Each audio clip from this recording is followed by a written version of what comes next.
여러분 안녕하십니까? 화요일 뉴스나이트 시작합니다. 오늘 오전 경북 청도에서 철로 주변 구조물 안전 점검에 나섰던 작업자들이 달리던 무궁화호 열차에 치이는 사고가 났습니다. 협력업체 직원 2명이 숨지고 5명이 중경상을 입었습니다. 먼저 이윤재 기자가 보도합니다. 비탈진 산 옆으로 굽은 철길이 길게 이어졌습니다. 주변에는 소방과 경찰, 코레일 직원들이 분주하게 움직입니다. 오전 10시 50분쯤 철로 주변에서 작업하던 노동자 7명이 동대구역에서 출발해 진주역으로 향하던 무궁화호 열차에 치였습니다. 작업에 나선 노동자 가운데 6명은 안전점검업체 직원이고 1명은 코레일 직원인데 이 가운데 협력업체 직원 2명이 숨졌습니다. 또 4명이 중상, 1명이 경상을 입어 병원으로 유송됐습니다. 무궁화 열차와 철도 구조물 안전진단 후 도보 이동 중인 작업자와 충돌한 사고입니다. 다수 사상자 관리 시스템을 가동하여 중증도 분류 및 환자 이송 조치를 하였습니다. 이들 7명은 구조물 점검을 하려고 도보로 이동하던 중 사고를 당했습니다. 최근 잇따른 호우에 비탈면 안전점검에 나섰다가 변을 당한 겁니다. 코레일은 정기적으로 진행하는 점검으로 작업자들이 규정에 따라 차단 승인을 받은 뒤 철로에 들어섰다고 설명했습니다.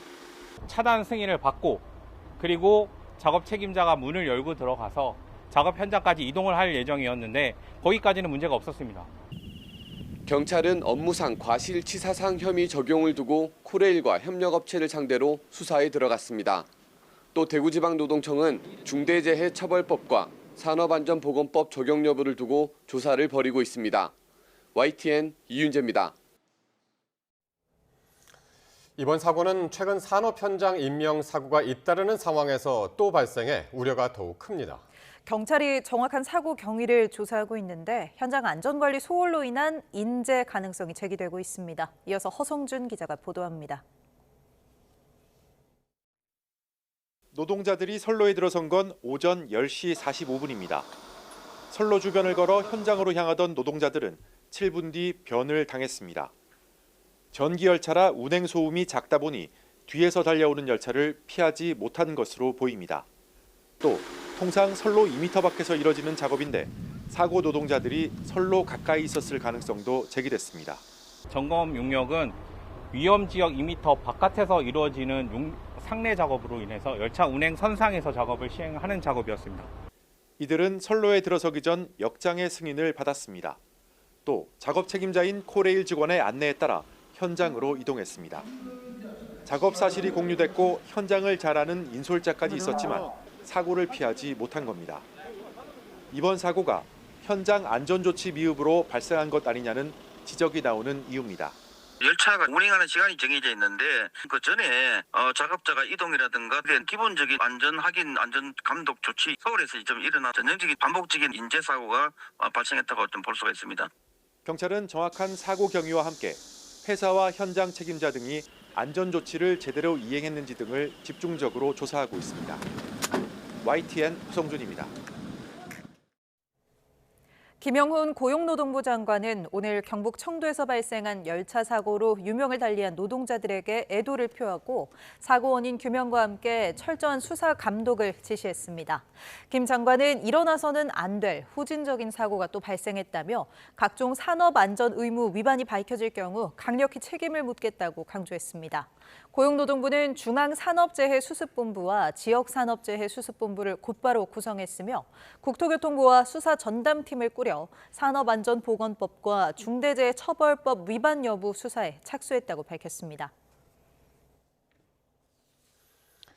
내란 특검이 한덕수 전 국무총리를 다시 불러 조사했습니다. 특검은 이 헌법재판소에서 한 전 총리에 대한 탄핵안이 기각됐을 때와는 상황이 다르다며 혐의 입증을 자신했습니다. 이경국 기자의 보도입니다.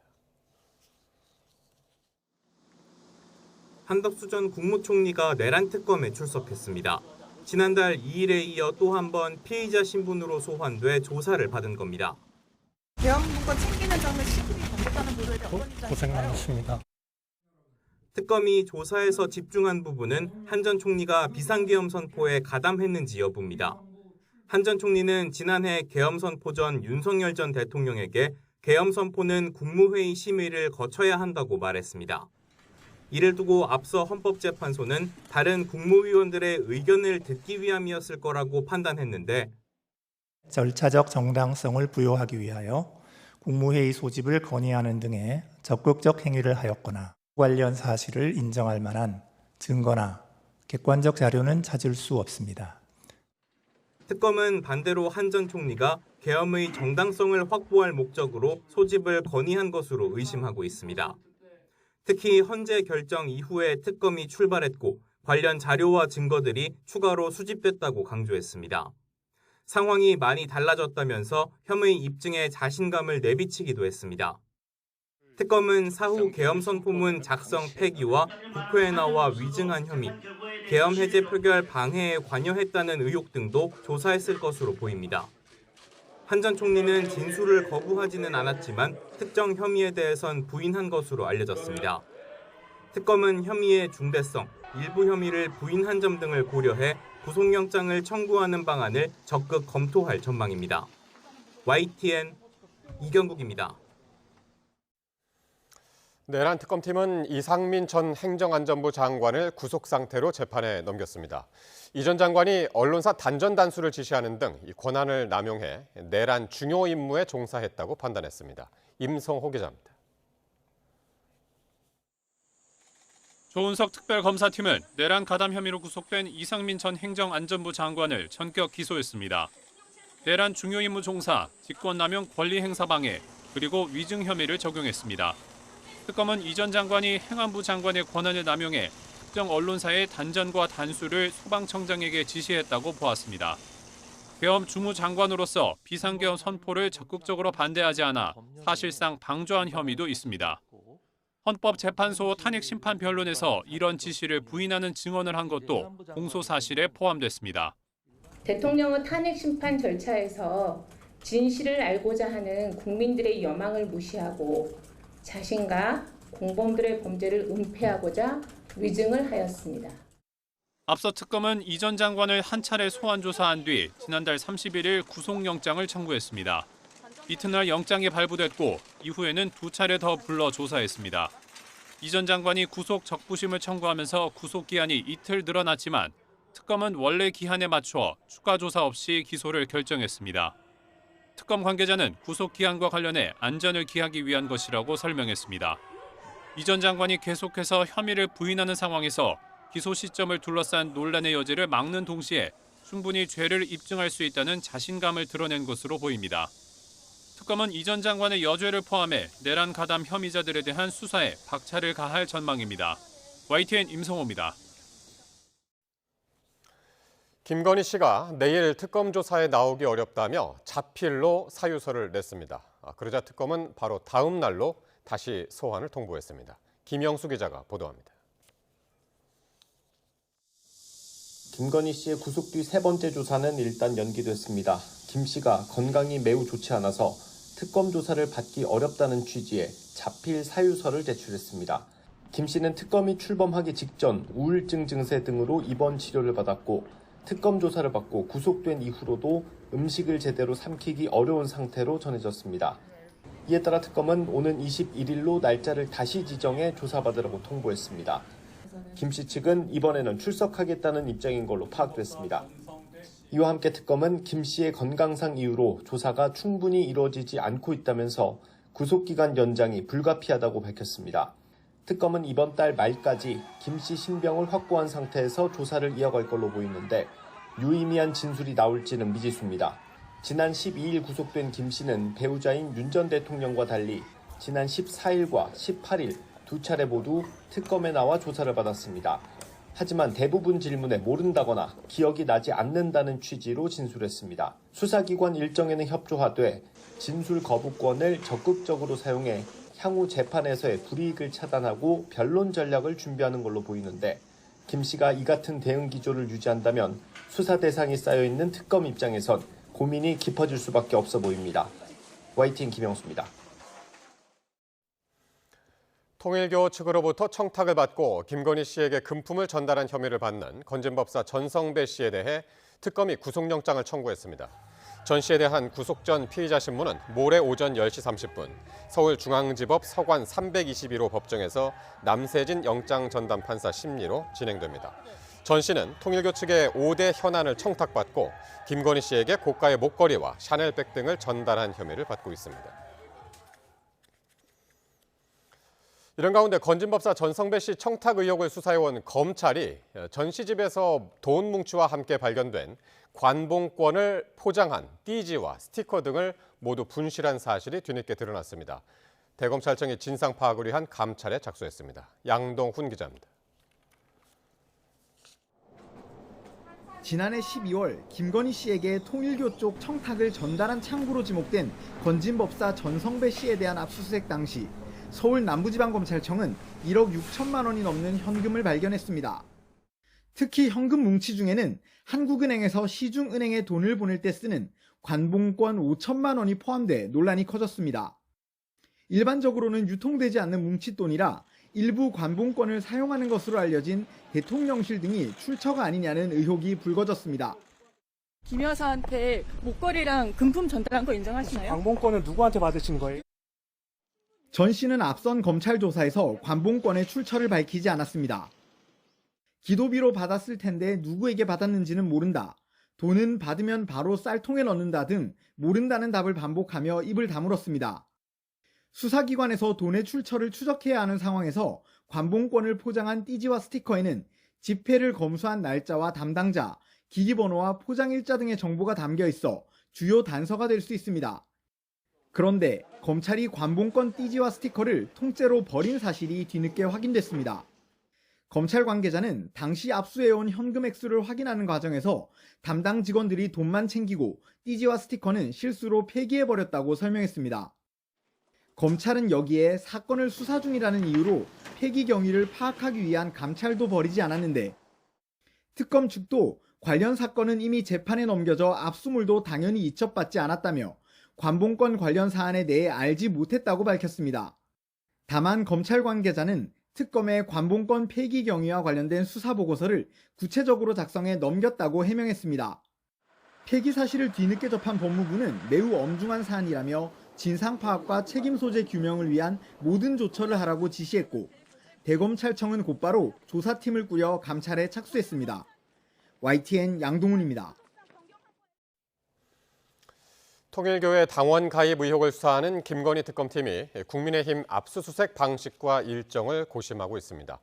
특검팀은 한밤중 중앙당사를 급습하는 일은 없을 거라며 국민의힘 측에 거듭 협조를 요청하고 있습니다. 우정훈 기자입니다. 통일교인들의 국민의힘 당원 가입 의혹을 수사하는 김건희 특검팀의 지난 13일 압수수색 시도는 15시간 대치 끝에 중단됐습니다. 특검이 확보한 명단 속 신도들이 지난 2021년 12월부터 지난해 4월 사이 국민의힘 당원으로 가입했는지 확인하려던 차원이었습니다. 나흘 뒤 특검팀 포렌식 전문가가 국회를 찾아 자료 제출을 협의했지만 이마저도 진전은 없었습니다. 전체 당원 명부를 확보하려는 게 아니라는 특검의 거듭된 해명에도 국민의힘은 야당 탄압으로 규정하며 철야 비상대기까지 돌입했습니다. 이에 대해 특검은 한밤중 급습할 만한 압수수색은 아니라며 선을 그었습니다. 개별 당원을 한 명씩 확인할 필요 없이 명단 대조를 위한 프로그램을 현장에서 돌려보는 것으로 국민의힘 도움 없이는 진행할 수 없다며 압수수색 영장 기한인 내일까지 협의를 계속하겠다고 밝혔습니다. 다만 국민의힘이 결사항전 뜻을 밝히고 있는 만큼 특검은 앞서 발부받은 압수수색 영장을 집행불능 처리한 뒤 재청구하는 방안 등 여러 방법을 검토하고 있습니다. YTN 우종훈입니다. 윤석열 전 대통령 부부의 공천 개입 의혹에 연루된 이준석 개혁신당 대표가 압수물 분석을 참관하기 위해 김건희 특검팀에 출석했습니다. 특검팀은 오늘 오후 이 대표가 디지털 포렌식 참여를 위해 사무실에 출석했다고 밝혔습니다. 앞서 특검팀은 지난 2022년 재보궐선거 공천과 업무방해 혐의 피의자로 이 대표의 자택과 사무실을 압수수색했습니다. 이 대표 측은 당시 압수수색을 마치고 시종일관 떳떳한 입장이라며 공천에서 어떠한 영향력을 행사한 적 없다라고 설명했습니다. 더불어민주당은 8월 임시국회에서 방송 입법과 노란봉투법, 상법 순으로 쟁점 법안을 처리하며 개혁 입법의 속도를 늦추지 않기로 했습니다. 최근 여론조사에서의 지지율 하락 위기는 내란 프레임을 보수 진영 전체로 넓히며 대응하려는 움직임도 감지됩니다. 황보혜경 기자입니다. 주한 미국 상공회의소가 더불어민주당 원내 지도부를 찾아 국회 통과가 임박한 노동조합법 2, 3조 개정안에 대한 우려를 전달했습니다. 이른바 노란봉투법은 교섭 대상 사용자 범위를 넓히고 파업으로 인한 기업의 손해배상 청구를 제한하는 내용을 담고 있습니다. That the passage of the Yellow Envelope Act in the National Assembly could affect Korea's reputation as a regional hub for multinational companies. 앞서 경제 6단체가 법 시행 1년 유예를 요청한 데 이어 이틀 연속 재개의 우려가 나왔지만 민주당은 강행 처리 방침을 굽히지 않았습니다. 민주당은 21일 본회의에서 MBC법과 추미애 법사위원장 임명 표결을 먼저 진행하고 이후 EBS법과 노란봉투법, 상법 개정안을 차례로 처리할 예정입니다. 최근 일부 여론조사에서 민주당 지지율이 하락했지만 공언한 개혁 과제를 흔들림 없이 추진하겠다는 입장을 분명히 한 겁니다. 민주당 핵심 관계자는 YTN과의 통화에서 우리가 할 일은 국민에게 약속했던 일을 또박또박 해나가며 점수를 따나가는 것이라고 강조했습니다. 또 수백 개 법을 고쳐서라도 완전한 내란 종식을 이루겠다며 국민의힘과 보수 진영 전체를 정조준했습니다. 민주당은 한덕수, 이상민을 비롯한 내란 공범 전원을 끝까지 추적해서 법과 역사 앞에 반드시 세울 것입니다. 민주당은 김형석 독립기념관장 역사관 논란을 거듭 비판하며 대통령과 공공기관장의 임기를 일치시키는 공공기관 운영법 개정안 처리도 예고했습니다. 민주당이 내란 프레임을 계속 강조하는 건 지지층 결집과 지지율 관리를 위함이란 해석이 나옵니다. 민주당은 쟁점 법안 처리를 서둘러 마무리한 뒤 9월 정기국회에서 검찰, 언론, 사법 등 3대 개혁을 속도감 있게 추진하겠다는 의지를 재차 강조하고 있습니다. YTN 황보혜경입니다. 여야가 각종 쟁점 법안을 처리할 8월 임시국회 본회의를 오는 21일부터 25일까지 열되 22일 하루는 건너뛰기로 합의했습니다. 여야 원내 지도부는 오늘 우원식 국회의장 주재로 회동한 뒤 기자들과 만나 22일은 국민의힘 전당대회 날짜임을 고려했다며 이같이 밝혔습니다. 국민의힘은 애초 계획한 대로 각 법안 처리 때마다 필리버스터를 벌여 반대 의사를 피력할 방침입니다. 국민의힘 전당대회 당대표 경선에서 이른바 탄핵 찬성파 후보 사이의 단일화가 무산됐습니다. 본경선 투표 전 마지막 TV 토론회에서도 이른바 탄핵 당론을 놓고 후보들 사이 공방이 펼쳐졌습니다. 박희재 기자가 보도합니다. 국민의힘 전당대회 선거인단 투표를 하루 앞두고 탄핵 반대파 김문수, 장동혁 후보를 견제하기 위한 탄핵 찬성파 안철수, 조경태 후보의 단일화가 무산됐습니다. 조 후보는 혁신연대를 기치로 단일화를 요구해왔지만 안 후보가 거부했다며 당원 지지를 호소했고 안 후보 측도 단일화는 없을 거라면서 선을 그었습니다. 특검 수사 대응, 인적 쇄신 수위에 대한 입장차가 단일화의 무산 요인으로 꼽힙니다. 이로써 후보 4명이 모두 본선 대결을 벌이게 된 건데 3차 TV 토론회에서는 탄핵 당론을 놓고 치열한 공방이 오갔습니다. 장동혁 후보는 윤의개인을 비롯한 강성 지지층과 함께하는 단일 대우 필요성을 강조했고 탄핵 반대 입장에 대해서는 확고합니다. 당대표가 된다면 저는 출마 선언에도 밝혔지만 일하지 않는 분들은 배지를 떼야 된다고 생각합니다. 김문수 후보는 특검 수사로 인권 침해를 본 사례를 조사하겠다며 별도 기구 구성을 제안했습니다. 인권 침해에 대한 진상조사위원회를 저는 당대표가 되면 즉시 구성을 해서 윤석열 대통령에 대한 인권 침해가 뭐가 있었는지. 조경태 후보는 윤 전 대통령과의 완전한 절연을 내세우며 중도층 민심을 겨냥했고 윤석열 전 대통령에 대해서 자꾸 너무 지나치게 하시는데요. 우리나라는 민주주의 국가지 윤주주의 국가가 아니지 않습니까? 안철수 후보는 탄핵, 계엄 등 윤심에서 자유로운 자신이 협치의 적임자라는 점을 강조했습니다. 저는 탄핵과 그리고 또 계엄에 대해서 자유로운 사람입니다. 국회에서는 여당과 야당이 협치를 해야만 합니다. 그를 위해서 손을 잡을 겁니다. 국민의힘 대표 경선은 과반 득표가 나오지 않으면 결선을 치르는데 압도적 일강이 보이지 않는 상황에서 2위에도 관심이 쏠립니다. 결선 투표로 가게 되면 1, 2위 득표자가 한 차례 TV 토론회를 더 가진 뒤 오는 26일 당대표를 최종 선출합니다. YTN 박희재입니다. 조국 전 조국혁신당 대표가 이번 주 복당 절차를 마무리하고 본격적인 정치 활동에 나설 예정입니다. 조국혁신당은 더불어민주당과의 합당설에 선을 그으며 자강론을 띄우고 있습니다. 김다현 기자입니다. 조국 전 대표가 사면으로 풀려난 지 사흘 만에 복당을 신청하면서 정치 활동에 본격 시동을 걸었습니다. 조국혁신당은 이번 주 안으로 복당 절차를 마무리한다는 계획입니다. 조국혁신당은 당원 자격 심사위원회의 심사와 최고위원회 의결을 거쳐 최종 복당을 결정할 예정입니다. 또 오는 11월 전당대회를 통해 사실상 옹립 절차에 나설 전망인데 사면으로 족쇄가 풀린 조 전 대표는 그야말로 광폭 공개 행보에 나서고 있습니다. 앞서 친여 성향 유튜브 방송에 출연해 내년 6월 출마 의지를 드러냈고 저희 비판하신 분까지 포함해서 국민들의 제 의견을 다시 얘기하고 이 정치적 선택을 받아야 되는 거죠. 문재인 전 대통령 예방과 고 노무현 전 대통령 묘소 참배 일정도 잡았습니다. 과거 창당 선언을 했던 상징적 공간인 부산 민주공원도 찾을 예정인데 민주당과의 합당 여부는 여전히 변수입니다. 서울시장과 부산시장, 인천 계양 보궐선거 등 다양한 선택지와 합당을 동시에 고민할 수밖에 없습니다. 집권 여당이자 우군인 민주당과 경쟁은 부담스러울 수 있고 현실적으로 정치적 역학관계를 따질 수밖에 없기 때문입니다. 다만 조 전 대표는 물론 조국 혁신당까지 합당론보단 자강론이 먼저라는 입장을 분명히 하고 있습니다. 호남 지역에서는 민주당과 조국혁신당이 경쟁을 한다. 호남은 경쟁, 기타 지역은 선거연합. 차기 대권 주자로 거론될 만큼 조 전 대표의 존재감이 커지면서 민주당의 표정은 마냥 밝지만은 않습니다. 호남 선거 판세에 영향을 주지 않는다며 합당할 필요가 없다거나 사면과 별도로 입시비리 범죄는 비난받아야 한다는 등 다양한 목소리가 나오고 있습니다.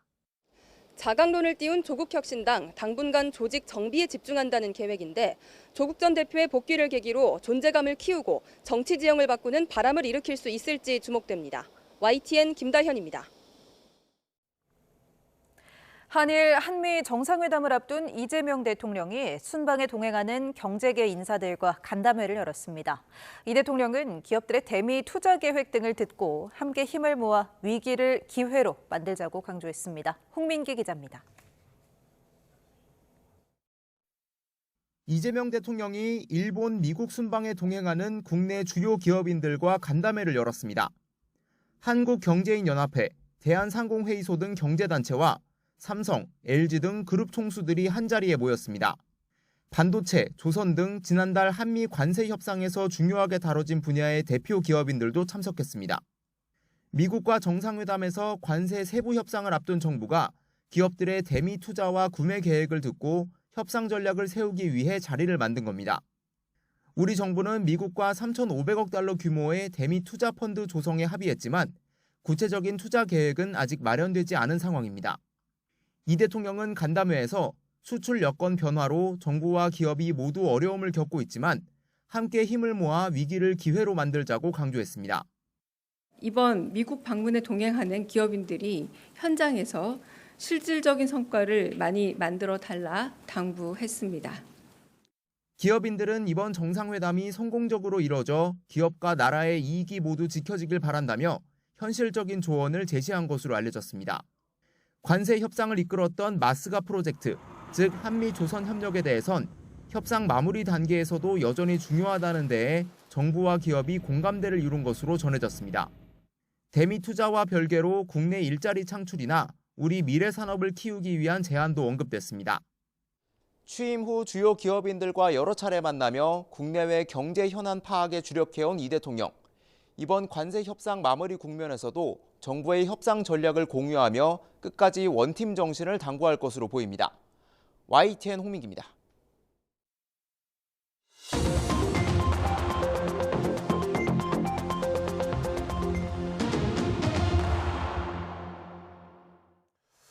포커스 나이트 시간입니다. 오늘 전국 상황을 전문가 두 분과 말씀 나누겠습니다. 박원석 전 국회의원, 최수영 정치평론가 나오셨습니다. 어서 오십시오. 네. 자, 국민의힘 전당대회가 사흘 앞으로 다가온 가운데 이 안철수, 조경태, 이른바 혁신파, 이 찬탄파 후보들의 단일화가 최종 무산됐습니다.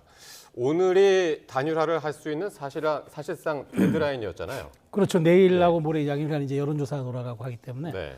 그러니까 오늘까지 안 하면 안 되는 건데 저는 뭐 안 될 거라고 봤어요. 왜냐하면 그러니까 첫 번째 요인은 이제 두 사람이 결이 일단 다르고 일단 당 개혁과 쇄신에 대한 결이 다르기 때문에 일단 그게 그러니까 합한다고 화학적 결합이 되겠느냐. 그러니까 조경태 의원이 오히려 더 강성입니다. 그러니까 최소한 관저에 갔던 45명에 대해서는 우리가 책임을 지어야 된다고 얘기하고 있고 본인은 특검 수사에 대해서도 선제적으로 받고 그다음에 당에 내란 잔존 세력이 있다 그러면 그건 척결해야 된다고 얘기를 하고 있고 안철수 의원은 그렇게 가서는 안 된다. 일단 그 백서부터 발간한 다음에 우리가 책임을 묻고 책임을 묻자 순차적이고 특검 조사도 이거는 과도하다라고 이제 하고 있으니까 완전히 결이 다르죠. 게다가 안철수 의원의 특징상 안철수 의원이 뭡니까? 이제까지 단일화가 키워드인 것처럼 이게 상징화돼 있는 그 정치인인데 대선이나 서울시장 선거 이런 거는 몰라도 당대표 선거에서조차 단일화가 아니면 본인의 경쟁력을 입증할 수 없다. 아마 본인의 정치 인생에서 이런 것들이 계속 꼬리표로 따라다니는 한 자신이 어떤 식의 미래 정치도 개척할 수 없다고 봤을 겁니다. 그래서 이번은 설령 본인이 조금 손해를 보더라도 그냥 완주하는 게 맞고 그다음에 지금 단일화를 설령 한다 그래도 이것이 승리를 담보하는 키워드가 아니라면은 그냥 각자 도생해서 추후 본인의 어떤 그 경쟁력을 입증하는 게 더 오히려 현실적일 수 있다 그런 판단을 한 것 같아요. 그래서 저는 단일화가 안 된 것 같고 단일화를 설령 했다 해도 이게 과연 대세에 정말 큰 어떤 파고를 일으켰을까? 사실 그것도 약간 의문이 남습니다. 그러니까 그 대세라는 게 그러니까 4명 중에 적어도 과반을 넘는 후보가 없으면은 이제 결선까지는 가야 되는 건데 결선에 이제 2명 올라가는데 어떻게 예상하세요? 단일화가 안 된 상황에서? 그러니까 앞서 말씀하셨듯이 단일화를 이루기에는 두 후보의 입장 차이도 있고 셈법도 좀 달랐던 것 같아요. 조경태 후보는 시종일관 단일화 제안을 했고 안철수 후보는 결선 투표가 있기 때문에 1차 투표에서는 어쨌든 이 당원과 지지자들이 자연스럽게 정리를 해줄 거다. 뭐 이런 입장으로 본인이 적어도 2등은 할 거다. 예, 그 이제 셈법이 좀 다른 거죠. 피해갔습니다. 근데 객관적인 그 이 전망은 이렇게 되면은 이른바 이제 찬탄 후보들이 결선에 못 갈 수도 있는 그런 상황이 될 수도 있을 것 같아요. 지금 나오는 여론조사 추이로 보면 김문수 후보가 좀 앞서 있고 그리고 장동혁, 안철수 후보가 비슷한데 미세하게 장동혁 후보가 좀 우세한 거 아니냐 이런 전망들이 있어요. 왜 그러냐면 당내에 어쨌든 현역 의원들이 장동혁 후보 지지 쪽으로 많이 쏠려 있기 때문에 그게 어떤 식으로인지 당원들의 표심에 영향을 주지 않겠냐 이런 전망들이 있어요.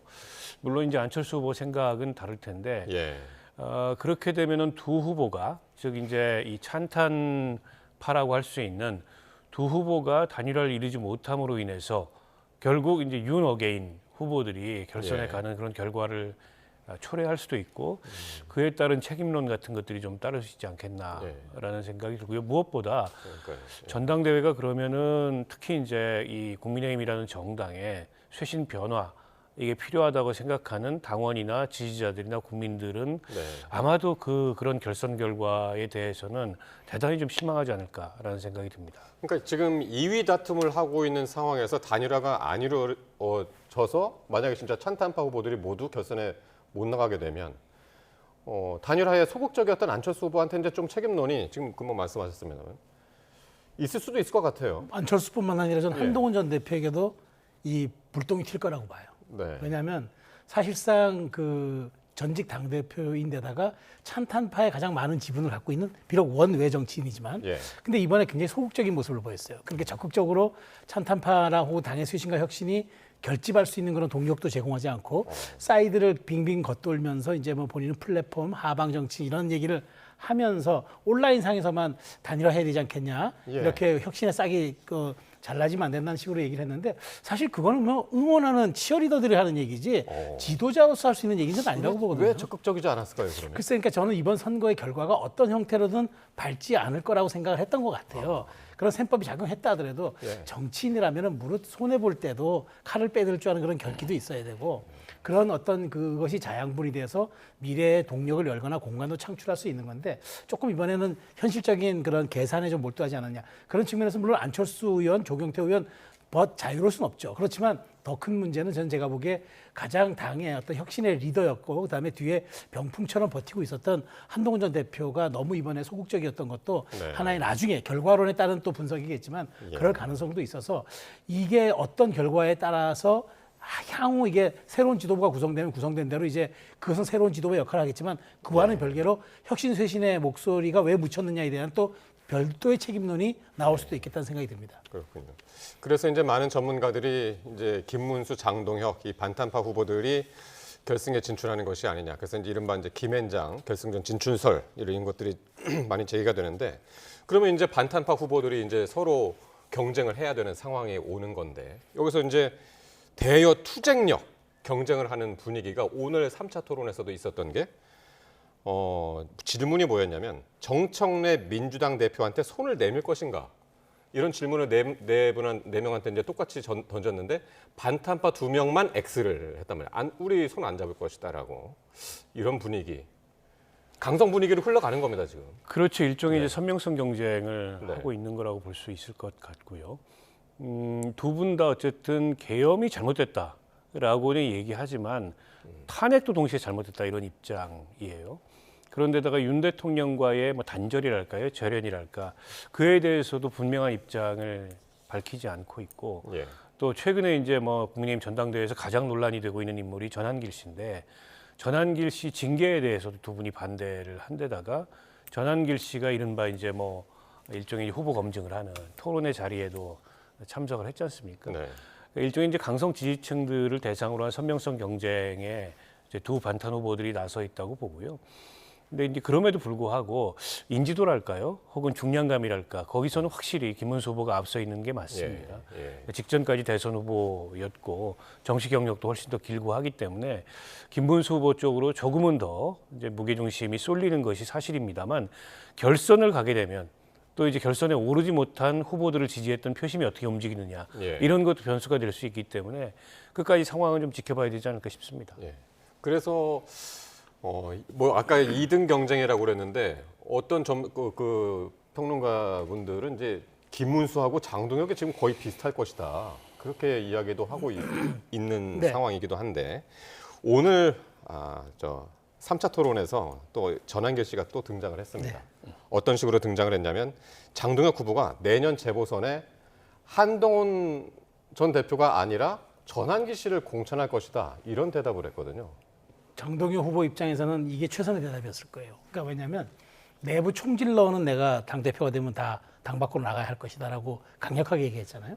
게다가 사실 지금 이 말하자면 김문수 후보가 앞서는 듯 보였고 그다음에 장동혁 후보의 추격세였는데 장동혁 후보가 지금 거의 따라가서 비슷비슷하고 앞설 수 있다라는 이 분석까지 나왔던 변곡점이 바로 전한길 씨가 우리는 장동혁을 지지한다라고 했던 게 그게 한 일주일 전에 굉장히 큰 변곡점이 됐던 것 같아요. 그러면서 그게 실질적으로 당의 관망파 여러 의원들이라든가 당의 그 강성 당원들이 이게 어떻게 이 추이가 갈 것인가를 지켜본 사람들에게 그게 확실하게 파급력과 일종의 어떤 그 동원의 신호가 되는 것 같아요. 그런 측면에서 전한길 씨 입장, 그러니까 장동혁 후보 입장에서는 전한길 씨에 대해서 그 OX가 왔을 때 당연히 한동훈 전한길이었으면 본인 입장에서 전한길 하는 게 상품성 측면에서나 본인의 일관성 측면에서나 그리고 나중에 이 표의 확장성 측면에서나 당원 89조이기 때문에 그게 맞았다고 본 것 같아요. 그렇지만 다만 저는 저도 판넬 드는 거 과정을 봤는데 그 판넬 하나가 지금 국민의힘이 처한 상황이다. 그러니까 그 박원석 의원님이 표현해 주셨습니다만은 이번 그 전대에서 그 전한길 씨는 확실한 신스틸러였다. 그 신스틸러가 결국에는 OX 퀴즈까지 등장해서 유력 후보의 그 재보선 출마 가능성까지 그 0의 5의 그 지지를 받았던 그 사안 자체가 결국 지금 이 마지막 구도, 그러니까 지금 금요일날 저는 아마 금요일날 승부가 가려질 것 같지 않고 다음 주 화요일날 아마 최종 결승까지 갈 것 같은데 거기에까지 미치는 영향을 일부 입증한 것이 아닌가 그렇게 생각이 됩니다. 오늘 그 답변은 사실 이제 장동혁 후보가 원조 친한파였기 때문에 좀 더 아이러니한 그런 상황이었습니다. 좀 전에 이제 평론가께서 말씀하셨습니다만 앞서 월요일인 어제 전한길 씨가 당사에서 농성 중인 김문수 후보를 찾아갔습니다. 지난주에는 김 후보 면전에서 이 장동혁 후보를 지지한다라는 취지의 이제 말을 했었는데 이번엔 이렇게 이야기했습니다. 보시겠습니다.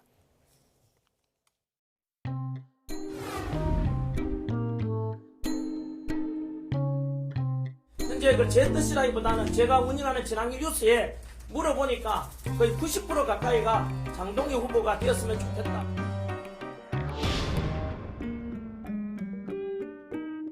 어떻게 전환길이 거기에 어떻게 끼어듭니까? 저로서는 유튜버들이 뭐 그렇게 이야기한다는 것에 대해서 상당히 의외로 생각하고 있습니다.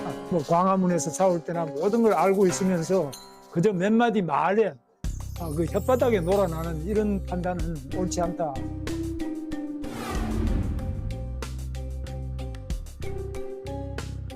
당원 동지 여러분들과 그리고 또 유권자분들께 오해 살 만한 내용이 있어가지고 바로 잡아드려야 되는 게 맞을 것 같아가지고 이 자리에 찾게 되었습니다.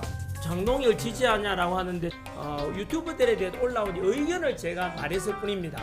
제 개인 의견이 아니고요. 제 자그마한 부탁 하나 있는데요. 다가올 8월 20일 전당대회 우리 청주에서 있습니다. 그때는 저도 좀 들어가게 좀 해주십시오. 뭐 어떤 제가 답할 성질은 아닌 것 같습니다. 네. 네, 전한길 씨, 김문수, 장동혁 다 훌륭한 지도자다. 내가 장동혁 후보를 지지한다는 게 아니라 내 유튜브 구독자들한테 물어보니까 장동혁이 됐으면 좋겠다라고 하더라. 정정 보도를 했습니다. 어떻게 들으셨습니까? 글쎄 뭐 그에 대해서 문제 제기가 나오니까 아마 뒷수습을 하러 가서 저런 얘기를 한 것 같은데 그 거침이 없습니다. 누가 보면 저 당의 주인이 전한길 씨인 것 같아요. 김문수 후보가 직전에 대선 후보였고 이번에 당권 주자인데 마치 저 장면을 보면 김문수 후보가 약간 들러리가 돼 있고 전한길 씨가 주인공이처럼 이제 거침없이 얘기를 하고 장동혁 후보를 지지한다고 했던 것에 대한 해명은 굉장히 짧게 했고 그 뒤에 또 장황하게 자기가 하고 싶은 얘기를 목청을 높여가면서 했던 그런 장면이 아닌가 싶은데요. 예. 저게 지금 국민의힘의 상태를 저는 말해주는 거라고 생각합니다. 결국 이제 당에 가입한 지 얼마 되지도 않은 그런 이제 강성 유튜버들이 전당대회를 좌지우지하겠다고 나서고 있고 그에 이제 편승한 이제 후보들이 오히려 그 유튜버들한테 뭐 줄을 서는 듯한 그런 모습까지 보이고 있고 예. 그렇다 보니까 이 지금 안철수 후보라든지 또 조경태 후보처럼 이른바 이제 찬탄 후보, 윤호개인을 반대하는 후보들 같은 경우에는 그에 대해서 이제 강하게 비판을 하고 있는데 아무래도 이제 강성 지지층의 표심이 전당대회에서 더 두드러지게 가시화되다 보니까 그런 어떤 안철수 후보나 조경태 후보의 목소리 같은 게 잘 안 들리는 것 같아요. 오히려 전한길 씨가 목소리가 더 선명하게 들리고 있는 게 아닌가 싶고요. 그런데 이제 어쨌든 국민의힘은 집권을 여러 차례 했던 대중정당입니다. 아무리 지금 탄핵 이후에 특수한 상황이라고 하더라도 저렇게 강성 유튜버들에 의해서 당이 휘둘리고 전당대회가 좌우된다면 과연 이제 그런 정당을 수권 능력이 있는 대중정당이라고 볼 수 있느냐 이런 문제가 당연히 따라오지 않을까 싶고요. 앞서 얘기했던 그 장동혁 후보가 물론 밸런스 게임 같은 약간의 이제 그런 퀴즈였지만 한동훈 후보가 아닌 뭐 전한길을 공천하겠다라는 것도 글쎄요, 뭐 장동혁 후보가 워낙에 지금 한동훈 전 대표하고 대척점에 서 있는 정치적 입장이다 보니까 그런 얘기를 하는지 몰라도 그게 저는 과연 이 공당의 대표자가 되고자 하는 분의 리더십으로서 할 수 있는 얘기인가 대단히 좀 개탄스러운 상황이라고 볼 수 있을 것 같습니다. 밸런스 게임. 그러니까 전한길 씨가 먼저 시작했죠. 김문수 장동혁 했는데 장동혁이라고 이제 그랬었으니까요.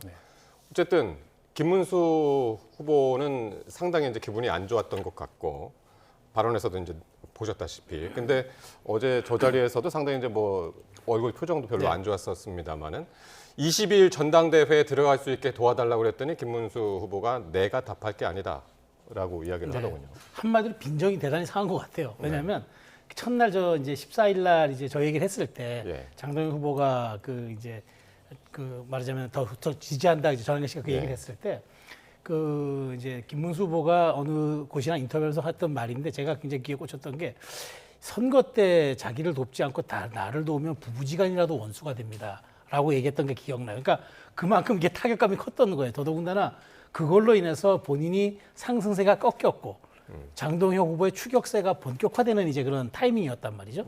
그러다 보니까 굉장히 그 기분 상한 걸 넘어서 대세론에 이제 균열이 생긴 어떤 그 하나의 변곡점이었기 때문에 대단히 민감하게 반응했고 오늘도 예. 저 얘기는 전당대회 출입하게달라. 물론 이건 선관위가 할 사안인데 그렇다 하더라도 유력 후보고 그렇다면 제가 선관위에다가 우리 일반 당원도 좀 출입하게달라고 한번 건의해 보겠습니다. 라고 얘기해도 될 거 내가 답할 사안이 아니다. 이 얘기는 예. 뭐냐면 나 지금 계속 기분 안 풀렸거든. 이 얘기입니다. 그러니까 전환길 씨가 그때 보니까 표정이 좀 머쓱하던데 주변에서는 박수를 치고 그랬지만 어찌됐건 이걸 과정을 놓고 보면서 이게 이제 김문수 후보가 되고 이제 만일 장동희 후보가 되고 누가 되느냐에 따라서 지금 경고를 받은 전환길 씨의 향후 정치 행보에 대해서도 약간 결이 달라지겠다는 생각이 제가 얼핏 드는 거예요. 김문수 찬탄파 그러니까 반탄파 후보들이 됐을 때는 김문수 그러니까 전환길 후보의 감경이라든가 이런 것들이 충분히 예상됐는데 이제는 조금 결이 달라졌다. 그래서 어쨌든 지금 전환길 씨를 둘러싼 뭐 찬탄 반탄의 문제도 있지만 반탄파에 누가 당 대표가 되느냐에 따라서 전환길 씨를 대하는 것도 약간 결이 다를 수도 있겠다는 그런 전망이 듭니다. 네. 네, 진짜 20일 전당대회 만약 결선에 간다면 이제 26일 결선 투표까지 한번 지켜봐야 될 것 같고요. 자, 이 광복절 특별 사면으로 사실상 정치 활동을 재개한 조국 전 대표 이야기입니다. 이 과거 자녀 입시 비리 문제와 관련해서 입장을 내놨는데 정치권에서 여러 반응이 나오고 있습니다. 발언 한번 들어보시겠습니다. 제가 뭐 몇 번의 사과를 한다고 2030이 마음을 열겠습니까? 그러지 않을 거라 봅니다. 2030께서도 지난 총선 시기에 한 20몇 프로가 저희 당을 지지해 주셨는데 또 저를 싫어하는 분도 계시겠죠. 왜 싫어하는지 분석을 하고 또 제가 해야 될 역할이 뭔지를 해 나가다 보면 어느 순간 또 달라지지 않을까 생각하고 있습니다. 급하게 서두르지 않을 것입니다.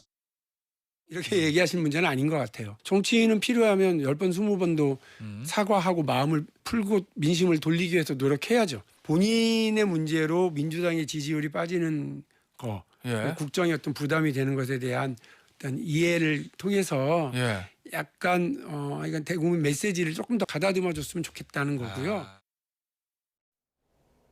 조국 전 대표의 사면에 대해서 이제 부정적인 여론이 또 있죠. 또 그 중에서도 입시 비리와 관련돼서 2030한테 몇 번의 사과로 그게 마음이 열리겠느냐, 바뀌지 않을 것이다. 이런 얘기에 대해서 또 이제 박용진 의원은 지적을 하는 거란 말이죠. 어떻게 들으셨나요? 근데 실제 정말 제대로 된 사과를 한 적이 있나요? 애둘러 사과를 했죠. 마치 다른 2030들이 가질 수 없는 것을 부모로서 그 조민 씨한테 준 것이 그런 2030들로 하여금 박탈감을 느끼게 했다는 것에 대해서 사과를 그동안에 했는데 그거는 뭐 제가 보기엔 제대로 된 사과가 아니라고 생각합니다. 단지 그런 박탈감의 문제가 아니고 그 입시 부정을 저지르는 과정에서 뭐 문서를 위조한다든지 일종의 범법 행위를 했잖아요. 그에 대해서 정확하게 책임을 인정하고 사과를 했어야 되는데 늘 그 대목을 우회하거나 비켜서 어떻게 보면 애둘러 가는 식의 사과를 했단 말이죠. 그에 대해서 여전히 저는 분노하는 민심이 있다고 생각해요. 근데 뭐 지금 출사에서 그 하시는 말씀이 내가 사과한다고 바뀌겠냐. 우리를 지지하는 2030도 있기 때문에 시간이 걸리더라도 뭐 그걸 설득하겠다. 뭐 이런 식의 표현인데 저렇게 접근해서는 지금 조국 전 장관에 대해서 여전히 비판적인 그런 민심의 실체에 전 다가설 수 없다고 생각하고요. 그리고 지금은 이제 본인이 정치인이지 않습니까? 때문에 정치인의 가장 중요한 것은 정직한 태도입니다. 무엇에 대해서 내가 잘못을 인정하고 무엇에 대해서 사과하는지 그래야 조국 전 장관이 이 문제를 털고 갈 수 있지. 그렇지 않고 계속 애둘러서 비켜가듯이 마치 도의적인 차원의 문제인 것처럼 법원의 판결에 대해서도 법리에 대해서 판단에 대해서 동의하지 않지만 뭐 승복한다라는 식의 그 태도를 가지고서는 지금 그 조국 전 대표에 대해서 비판적인 민심에 조금 더 다가설 수 없다라는 생각이 듭니다. 그러니까 이번 사면에 대해서 부적절하다라는 의견들이 이제 민주당 내에서도 나오고 있는데 오히려 이번 사면이 조국 전 대표의 앞으로 정치 활동에도 크게 도움이 되지 않을 거다라는 이야기들도 이제 나오고 있단 말이죠. 그렇죠. 그 게다가 지금 조 전 대표가 너무 서둘러요. 그러니까 최소한에 우리가 휴직이라는 게 있잖아요. 그리고 이제 그 본인이 이제 자숙하고 이제 어떤 시기든 우리가 약간 숙성의 기간, 좀 약간 본인이 축적의 시간을 좀 가져야 되는데 마치 무슨 다음 달에 선거 있는 사람처럼 저렇게 서둘러요. 복당 서두르죠. 뭐 출마하겠다고 지금 여기저기 얘기하고 다니죠. 아니 유튜브도 지금 그러니까 유튜브 시작한다. 그러니까 너무 조급해요. 그러니까 저 마치 감옥에서 기다렸다는 듯이 오늘 기다렸다는 듯이 이렇게 나오는 거 이 국민 정서에 반하잖아요. 정치는 흐름의 싸움인데 이 흐름에 지금 올라타고 있습니까? 그리고 저는 조 전 대표의 그 영향력이 좀 과대평가돼 있다고 보는 게 뭐냐면 지난 총선은요. 조국 혁신당이 이른바 지민비조의 돌풍 속에서 12석이라는 걸 얻었는데 그때 어떤 상황이었습니까? 윤 전 대통령이라는 반대 진영의 권위적 정치인이 대통령으로서 우뚝 서 있을 때. 그러니까 반대에 서 있는 조국이 그런 피해자 코스프레에다가 무언가 약자의 동정심 이런 것들을 유발해서 가능했지만 지금은 윤 전 대통령이 사라져 버렸어요. 그렇기 때문에 조 전 대표가 이제 뭐 검찰 개혁에 이게 검찰을 해체해야 되는 상징적 사건이고 아무리 얘기해도 그것이 갖는 파급력이나 소구력이 떨어지고 있단 말이죠. 그리고 조국 대표도 팬덤이 있다지만 그 팬덤이 좀 과잉 저는 표집된 것도 좀 있다고 보기 때문에 갖고 있는 지금 그 영향력이 우리가 좀 지금 국민들은 좀 지켜보고 있어요. 얼만큼 그런 지난 8개월간 감옥 안에서 사색과 축적의 시간을 가졌는가. 근데 그런 흔적이 없고 오히려 당당하게 개선 장군처럼 저렇게 구는 거. 특히나 사과는 받아들인 사람이 끝까지 받아들일 때까지 해야지 뭐 사과 안 받아들이니까 난 안 하겠습니다. 라고 하는 태도가 이게 정치인이 맞는 겁니까? 제가 보기에 지금 조 전 대표가 저렇게 오는 게 오히려 올 연말에 좀 형기 절반 채우고 나오는 그게 오히려 더 나았을 수도 있겠다는 생각이 듭니다. 그래서 이제 본격적인 행보가 이제 이번 주말인데 24일 날 이제 문재인 전 대통령 예방하고 25일에는 노무현 전 대통령 묘소를 참배할 예정입니다만은 아까도 잠깐 나왔습니다만 오늘 그 유튜브 활동도 이제 재개를 했단 말이에요. 얼마 전에는 이제 SNS에다가 이제 된장찌개 올려가지고 또 한 번 이게 크게 논란이 됐고 어떻게 본격적인 정치 행보의 신호 이렇게 보십니까? 뭐 전체적으로 좀 마음이 급하고 서두른다는 인상이 있죠. 그런데다가 이재명 대통령이나 여권으로서는 정치적 부담을 무릅쓰고 이제 사면을 결정한 거거든요. 이제 그렇다면은 이제 본인의 언행이 대통령이나 지금 여당에 부담이 좀 안 되도록 당분간은 로우키 행보를 보이는 게 상식적이라고 생각하는데 공백기가 길었던 것에 대한 조바심이 나서 그런지 재보궐선거도 지방선거도 내년 6월입니다. 거의 1년 가까이 남았어요. 지금 저렇게 서둘러서 못 박듯이 출마 의사를 표현하지 않더라도 조국 전 대표에게 기회가 없지 않을 거거든요. 근데 왜 이렇게 서두르는지 잘 모르겠고 전체적으로 좀 뭐랄까요. 여권 입장에서 보기엔 눈치가 없다. 이런 생각이 들 것 같아요. 그런데다가 여론이 저런 모습에 호의적으로 반응하면 좋은데 호의적인 반응만 있는 건 아니거든요. 굉장히 비판적인 반응. 그래서 역시 이제 뭐 조국 대표가 좀 핫한 인물이라는 게 찬반이 쫙 홍해처럼 갈리지 않습니까? 이제 그런 점을 의식한다면 당분간은 조금 이제 자숙 모드로 약간은 좀 낮은 그 이 행보를 보이는 게 좋지 않을까 싶은데 본인은 좀 뭐 생각이 다른 것 같아요. 근데 이제 민주당 내에서도 저런 모습을 보면서 굉장히 심경이 좀 복잡할 것 같습니다. 큰 틀에서는 일종의 이제 우당의 전 대표고 또 뭐 곧 대표가 될 가능성도 있기 때문에 동반 협력 관계를 가져가야 되겠지만 저렇게 조국 전 대표가 선명하게 본인의 정치 행보를 하는 것이 여권에 주는 부담이 있거든요. 그에 대해서는 또 적지 않게 여당에서 좀 불편한 감정이 있을 것 같아요. 그래서 앞으로 조국 전 대표가 뭐 내년 지방선거 혹은 재보궐선거 출마 의사를 분명히 했지만 그에 대해서 가장 큰 변수는 결국엔 민주당과의 관계입니다. 민주당과의 관계가 이 과거 총선 때처럼 우호적으로 형성되지 않는다면 단독으로 출마해서 가능성이 별로 없는 게 지금 조국 혁신당의 현실이거든요. 그런 점을 염두에 둔다면 지금 오히려 조금 조용한 모드로 행보를 하는 게 좋지 않을까 싶은데 뭐 당사자나 조국 혁신당의 생각은 또 다르지 않은가 싶습니다. 민주당에 부담이 된다. 그 말씀은 이제 또 많은 분들이 이제 반복을 하는데 확실히 지지율이 떨어지잖아요. 근데 이제 조국 전 대표는 본인이 그 중에서 이제 n분의 1이다. 이제 그런 발언을 해가지고 박용진 의원 아까 n분의 8인가 그렇게 얘기를 하던데. 근데 현실 인식이 제가 보기에 결여돼 있어요 지금. 그러니까 이게 사실 제가 지금 뭐 구체적인 수치라면 또 조사를 얘기해야 되니까 그런데 이번에 보니까 조 전 대표에 대해서 여권지, 그러니까 그 민주당의 코어 지층이라고 하는 3040, 그러니까 4050이죠. 거기도 영향을 받았고 2030은 말할 것도 없어요. 근데 이제 이렇게 놓고 본다면 조 전 대표가 앞으로 지금 당장 뭐 출소를 두고 둘러싼 찬반을 떠나서 이런 행보를 하게 되면은 이게 전체 여권에 이제 부담이 되는 겁니다. 그리고 이게 이제 여당과 동일시하는 약간 착시 현상을 일으켜가지고 이게 이제 민주당의 지지, 그다음에 이재명 대통령의 지지율까지도 연동되는 그런 지금 파급 효과가 있을 건데 사실은 저렇게 뭐 아주 강 건너 불경하듯이 뭐 나도 좀 책임 있겠지만 전반적으로 다 책임 있는 거 아니에요? 뭐 이런 식의 저런 태도들 정치는 사실은 어찌 보면 사실의 영역이 아니라 인식의 영역인데 이렇게 가버리면은 조 전 대표를 일찍 사면시켰던 이재명 대통령 입장에서는 굉장히 후회스러울 수도 있겠다는 생각이 좀 들고 내가 너무 서둘렀나 이런 생각도 들 수도 있어요. 그래서 참 정말 우당해이라는 표현을 쓰셨는데 어쨌든 범여로 분류되는 상황에서 조 전 대표가 저렇게 정말 저 자신의 처지에 대한 고려 없이 저렇게 무조건 속도전만 강조하는 거 저거 대단히 부담될 겁니다. 두 분이 공통적으로 조국 전 대표 지금 너무 서두른다 그런 말씀을 이제 하셨습니다. 자, 이런 가운데 민주당이 특검팀의 체포영장 집행을 2차례 거부한 윤석열 전 대통령의 모습이 담긴 이 서울구치소 CCTV 영상 공개를 추진하고 있습니다. 전현희 최고위원의 발언 들어보시겠습니다.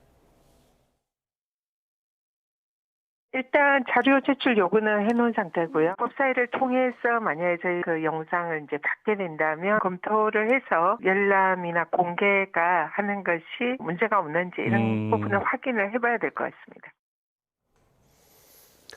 네, 민주당은 체포영장 집행 과정은 공무집행이기 때문에 공개가 가능하다라고 이야기를 하고 있으면서 윤 전 대통령 측이 불법 체포 시도다라면서 이제 반발을 하고 있는 그런 상황인데 민주당이 이 CCTV를 공개하려는 이유는 뭘까요? 결국에 저는 윤 전 대통령이 원인 제공을 했다고 봅니다. 법 집행에 대해서 전직 대통령답지 않은 모습으로 저항한 것에 대해서 국민들 여론이 굉장히 안 좋고 그렇다 보니까 민주당에서 그러면 아예 그 CCTV 자료가 있다니까 공개를 해버리자. 라는 얘기가 나오는 게 아닌가 싶은데요. 물론 이게 이제 초상권 논란도 따를 거고 인권 침해 논란도 따를 거고 물론 그 체포영장 집행 과정이 불법은 아니었습니다. 그리고 이제 서울구치소에서 그동안에는 임의적으로 민주당에서 자료 제출을 요청했던 거기 때문에 거기에 응하지 않았지만 만약 이거를 국회 상임위 의결을 통해서 자료 공개를 요구한다면 그 뭐랄까요 구속력이 다르거든요. 그러면 아마 서울구치소도 그 자료 이 제출에 기존처럼 뭐 불응하거나 이러기 좀 어려울 것 같아요. 구치소장도 바뀌었잖아요. 그렇죠. 구치소장도 바뀌었고 물론 그 CCTV 영상을 서울구치소가 제출한다 그래서 그걸 곧바로 공개할 수 있는지 여부는 또 다른 쟁점이 있습니다. 그래서 아까 전현 의원도 한번 검토해보고 이게 공개할 만한 건지 공개해도 되는지 등등에 대해서 판단을 해보겠다라는 거기 때문에 아직은 좀 유보적인 입장이긴 한데 어쨌든 이 전 과정은 윤석열 전 대통령이 자초한 문제다. 윤 전 대통령이 만약에 이 체포영장 집행에 응했다면 체포영장까지 가지 않더라도 특검의 출석 요구에 응했다라면 뭐 이런 쟁점이 생길 리가 없습니다. 근데 앞서도 말씀드렸듯이 거기에 불응하면서 그것도 전직 대통령답지 않게 외신에 무슨 언더웨어 이런 얘기까지 실릴 정도로 국민들이 보기에 민망한 그런 상황을 연출했기 때문에 결국 이런 논란까지 확대되고 번지고 있는 게 아닌가 싶습니다.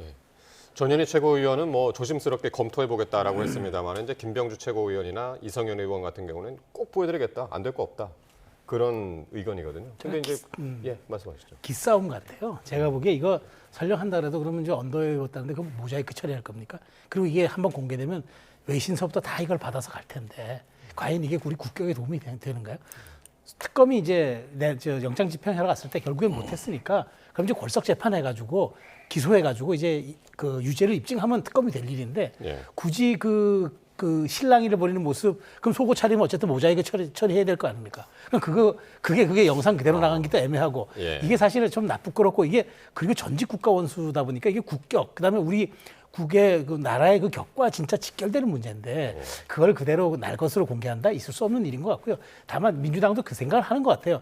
뭐 윤 전 대통령 망신 줘가지고 뭐 기선을 좀 더 주자는 얘기밖에 안 되니까 전 제가 보기에 그러지 말고 빨리 윤 전 대통령 나가서 이제 조사받고 해라는 압박용으로 하는 것 같은데 설령 이렇게 간다 그러면 오히려 저는 역풍부입니다. 국회가 이거는 물론 이제 적법하게 뭐 박 의원님 말씀대로 그게 구속력도 갖고 강제력도 가질 수는 있으나 그렇게 해서 얻을 수 있는 우리 국가 전체 이익이 무엇이고 과연 그게 대의기관으로서 그게 적법한 행동이었던가 역풍 불 수도 있어요. 그래서 제가 보기에 이거는 교정당국과 좀 협상하고 아니면 서로 윤 대통령 변호인단과 얘기해서 엄포용으로 끝나야지 이게 실행용으로 가면 안 됩니다.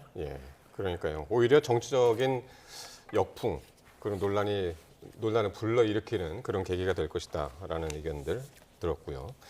자, 여야가요. 오는 22일 본회의를 열지 않기로 했습니다. 왜냐하면 이제 그때가 국민의힘 전당대회 날이기 때문이죠. 그래서 원래는 24일까지 하기로 했던 일정을 25일 하루 더 연장해서 하기로 했는데 본회의 일정이 오늘 그렇게 조정이 된 거죠? 맞습니다. 오늘 네. 뭐 의장 주재하에 여야 원내대표 회동이 있었고요. 22일 날은 국민의힘 뭐 전당대회가 있기 때문에 네. 관례적으로 그날 본회의를 열 수는 없고 그 22일을 제외하고 21, 23, 24, 25 이렇게 본회의를 예. 열어서 지금 쟁점 법안들을 순차적으로 처리하겠다. 쟁점 법안이 많잖아요, 지금. 많습니다. 예. 지금 방송법 중에도 MBC하고 EBS 관련된 법이 남았죠, 있고 지금. 노란봉투법이 있고 여러 가지 법들이 있는데 예. 국민의힘에서는 아마 뭐 뾰족한 수가 없으니까 필리버스터를 하겠다라는 건데 지난 그 임시국회 때 필리버스터 우리가 목격했지만 필리버스터 하는지조차도 잘 몰랐습니다. 그런데다가 여당 의원이 더 길게 필리버스터를 하는 바람에 과연 이게 야당의 의지조차 있는 거냐. 근데 이런 이제 비판이 내부에서 나오기도 했거든요. 이번에도 예. 마찬가지로 필리버스터를 한다 그래서 막을 수 있는 게 아니고 곧바로 이제 그 토론 종결 정족수를 여당이 갖고 있기 때문에 뭐 실효성 있는 대책은 아니고 여론을 환기하는 차원에서 할 텐데 저는 국민의힘이 여론 환기 차원에서 필리버스터를 하더라도 좀 합리적인 견제의 모습을 보여야 되는데 네. 합리적인 견제든 합리적인 비판이 아니고 마치 이제 국회에서 그냥 반대를 위한 반대, 비판을 위한 비판 이걸 한다 이런 모습으로 비춰지다 보니까 국민 여론 환기 차원에서도 그다지 성공적이지 못한 모습이 아니었나 싶습니다. 예. 여러 쟁점 법안들 가운데 지금 이제 뭐 방송법 하나 이미 통과됐고 MBC, EBS법 지금 남았고 특히 논란이 되는 게 지금 그 가운데 이제 노란봉투법 이건데 이제 이게 한미 정상회담도 지금 앞두고 네. 있고 특히 지금 주한 미국 상공회의소도 오늘 민주당 면담을 갔었는데 그 자리에서도 민주당이 그 노란봉투법 수정 없다 이런 이야기를 한 것 같습니다. 근데 이제 이거는 조금 고민해봐야 될 지점 같은 게 왜냐하면 네. 이제 한미 정상회담이 조만간 있지 않습니까? 네. 근데 이제 그렇게 되면 뭐 지금 우리가 조선산업 미국에 투자 많이 하기로 돼 있다는데 제가 듣기로 노란봉투법이 이제 통과되고 나면은 네. 가장 또 영향을 많이 받는 게 조선산업일 수도 있다고 그래요. 왜냐하면 조선산업은 하청에 재하청까지 이게 굉장히 연결고리로 이어져 있기 때문에. 예. 근데 이제 이게 또 투자를 또 미국에 하게 될 때 노조에 또 동의를 얻어야 되는 문제도 있고 여러 가지 이제 기업 쪽에서 요구하는 이게 좀 독소조항이라고 얘기하는 게 있는데 그걸 그렇게 날짜만 며칠 연기해 준다고 해서 이게 본질이 바뀌는 건 아닌데 과연 이걸 이대로 가는 게 맞느냐 이런 논란도 있어서 저는 제가 보기에 이 부분은 뭐 지금 뭐 다른 법들이야 이제 뭐 속도전으로 하겠다는 것 같지만 지금 지도부의 입장은 노란봉투법 그냥 강행 처리하고 원하는 대로 간다는 건데 제가 보기에 이런 여러 가지 외생 변수들도 있고 국가적인 현안도 좀 남아 있기 때문에 이 부분은 조금 9월 정기고 그래도 미뤄도 되지 않을까라는 게 제 개인적인 생각인데 예. 여당 지도부는 지금 이렇게 워낙 지지층에 지금 좀 말할까 하면 요구를 듣는 이 방향성이 강해가지고 예. 과연 그거를 좀 해야 될지 좀 사실 저는 바라긴 하지만 그렇게 희망적이진 않다는 생각이 듭니다. 그러니까 이 여당 지도부뿐만이 아니라 오늘 이재명 대통령도 이 노동법이라는 거를 이제 선진국 수준으로 맞춰가야 한다. 오늘 재계 총수들 모여놓고선 이런 얘기까지 이제 할 정도로 상당히 이제 밀어붙일 그런 가능성이 큰데 요거 하나만 좀 정리를 해주죠. 노란봉투법이 뭔지. 노란봉투법 하니까 이게 도대체 이게 무슨 법이야라고 하시는 분들이 많고. 그게 이제 노조법 2조 3조인데요. 예. 결국 이제 교섭할 수 있는 권한 그리고 파업 시에 그 파업에 따른 손해배상 소송을 이제 사용자들이 물지 않는다. 제기를 하는데 예. 그 이제 손해배상 소송을 이를테면 뭐랄까요 제한 없이 무제한적으로 남발하는 경향들이 있어서 예. 그 손해배상 책임의 대상도 정확하게 규제하고 네. 또 손해배상 소송을 제기할 수 있는 그런 어떤 불법 파업에 대해서도 분명하게 가이드라인을 정해서 그렇게 무분별한 손해배상 소송을 통해서 일종의 괴롭히기 같은 걸 못하도록 하는 노란봉투라는 게 그 유래는 그렇습니다. 과거에 쌍용차 그 파업 당시에 네. 많은 이제 사회적 지원들이 있었잖아요. 그래서 그 사측이 제기한 그런 손해배상 액수를 네. 국민 모금을 통해서 이 갚아주자라고 해서 노란 봉투에 돈을 넣어서 보냈던 예. 거기서 이제 노란 봉투법이 유래된 건데요. 예. 이제 기업 측은 뭐 이에 대해서 그 동안에 관성적으로 계속 반대를 해왔는데 이게 워낙 오래된 쟁점이고 이재명 대통령도 오늘 말씀하셨듯이 네. 그런 뭐 선진국 기준 글로벌 스탠다드 같은 걸 볼 때도 어쨌든 하청이라 그래서 실질적인 그 근로감독 지휘 관계에 있는데 교섭의 의무가 없다거나 네. 아니면은 파업 당시에 이게 불법인지 합법인지 가리지 않고 무분별한 손해배상을 통해서 노조 활동을 위축시키려고 하는 그런 식의 행위들을 금지하는 거기 때문에 이건 뭐 이렇게 미룰 문제가 아니라고 보고요. 오늘 뭐 암참 회장이 와서 얘기한 것도 그냥 기업 측의 입장을 반영해서 얘기한 거지만 사실은 국내에 투자하고 있는 외국 기업들한테는 별로 이게 해당이 되는 얘기가 아닌데다가 예. 또 이 법을 통과시킨다 그래서 당장 국내에 투자하고 있는 외국 기업들이 그러면 이제 우리 투자 그만하고 돌아가겠다라고 할 수 있는 정도의 문제가 아니기 때문에 큰 영향은 저는 없을 거라고 보고요. 그래서 아마 여당에서도 대통령실도 이대로 그냥 간다라는 것 같습니다. 아마 국내 기업들이 요구하는 거는 이게 이제 이 법의 적용 대상에서 이를테면 기업 경영상의 이유로 한 어떤 판단, 결정 이런 건 좀 제외해달라. 근데 생각해 보십시오. 노란봉투법의 유래가 뭡니까? 구조조정 차원에서 대량 해고를 했기 때문에 그 쌍용차 파업이 일어난 거고 거기서 이제 노란봉투법이 발생을 한 거기 때문에 그렇게 무분별한 구조조정 같은 경우에도 노조가 어쨌든 문제 제기를 하고 의견을 낼 수 있는 이제 그런 권한을 이 법을 통해서 포함을 하자라는 겁니다. 알겠습니다. 이번 주 또 주말까지 이어질 국회 본회의 일정들 같이 한번 살펴보도록 하겠습니다. 지금까지 박원석 전 국회의원 그리고 최수영 정치평론가와 함께했습니다. 고맙습니다.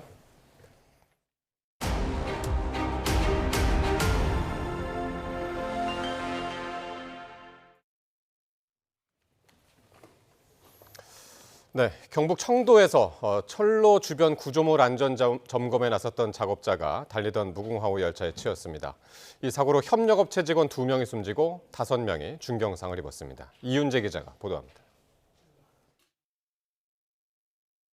비탈진 산 옆으로 굽은 철길이 길게 이어졌습니다. 주변에는 소방과 경찰, 코레일 직원들이 분주하게 움직입니다. 오전 10시 50분쯤 철로 주변에서 작업하던 노동자 7명이 동대구역에서 출발해 진주역으로 향하던 무궁화호 열차에 치였습니다. 작업에 나선 노동자 가운데 6명은 안전점검업체 직원이고 1명은 코레일 직원인데 이 가운데 협력업체 직원 2명이 숨졌습니다. 또 4명이 중상, 1명이 경상을 입어 병원으로 유송됐습니다. 무궁화 열차와 철도 구조물 안전진단 후 도보 이동 중인 작업자와 충돌한 사고입니다. 다수 사상자 관리 시스템을 가동하여 중증도 분류 및 환자 이송 조치를 하였습니다. 이들 7명은 구조물 점검을 하려고 도보로 이동하던 중 사고를 당했습니다. 최근 잇따른 호우에 비탈면 안전점검에 나섰다가 변을 당한 겁니다. 코레일은 정기적으로 진행하는 점검으로 작업자들이 규정에 따라 차단 승인을 받은 뒤 철로에 들어섰다고 설명했습니다. 차단 승인을 받고 그리고 작업 책임자가 문을 열고 들어가서 작업 현장까지 이동을 할 예정이었는데 거기까지는 문제가 없었습니다. 경찰은 업무상 과실치사상 혐의 적용을 두고 코레일과 협력업체를 상대로 수사에 들어갔습니다. 또 대구지방노동청은 중대재해처벌법과 산업안전보건법 적용 여부를 두고 조사를 벌이고 있습니다. YTN 이윤재입니다. 전국철도노동조합은 경북 청도군에서 일어난 무궁화호 열차 사고가 지난 2019년 일어난 밀양역 사고와 판박이라며 한국철도공사의 땜질식 처방을 지적했습니다. 철도노조는 성명에서 밀양역 사고 이후 열차 운행 도중 시행하는 선로 유지보수 작업은 중단됐지만 위험 지역을 벗어난 작업은 여전히 열차 차단 없이 진행된다는 점이 이번 사고를 불렀다고 비판했습니다. 이어 운행 선로 열차를 차단하더라도 인접 철로에 여전히 열차가 다니는 상황이라며 지난해 구로역 사고도 인접 철로 운행 열차와 충돌해 산재가 발생한 대표적 사례라고 덧붙였습니다. 포스코 ENC의 고속도로 공사 현장에서 발생한 사망 사고와 관련해 경찰과 고용노동부가 강제 수사에 나섰습니다. 경찰 등은 압수수색에서 확보한 자료를 분석한 뒤 포스코 ENC 관계자들을 불러 수사를 이어갈 전망입니다. 박종혁 기자의 보도입니다. 경찰 수사관과 고용노동부 근로감독관 등 10여 명이 서류를 들고 나옵니다. 지난달 28일 천공기 끼임 사고가 발생한 함양울산 고속도로 의령나들목 공사 현장의 사무소입니다. 경찰과 고용노동부는 인천 송도에 포스코 ENC 사옥에도 수사관 등 30여 명을 보내 동시에 압수수색을 진행했습니다. 천공기 끼임 사망 사고의 원인을 밝히기 위해 관련 자료를 확보하는 겁니다. 작업 일지 등 공사 시공 관련한 자료와 안전관리 자료를 확보한 것으로 전해졌습니다.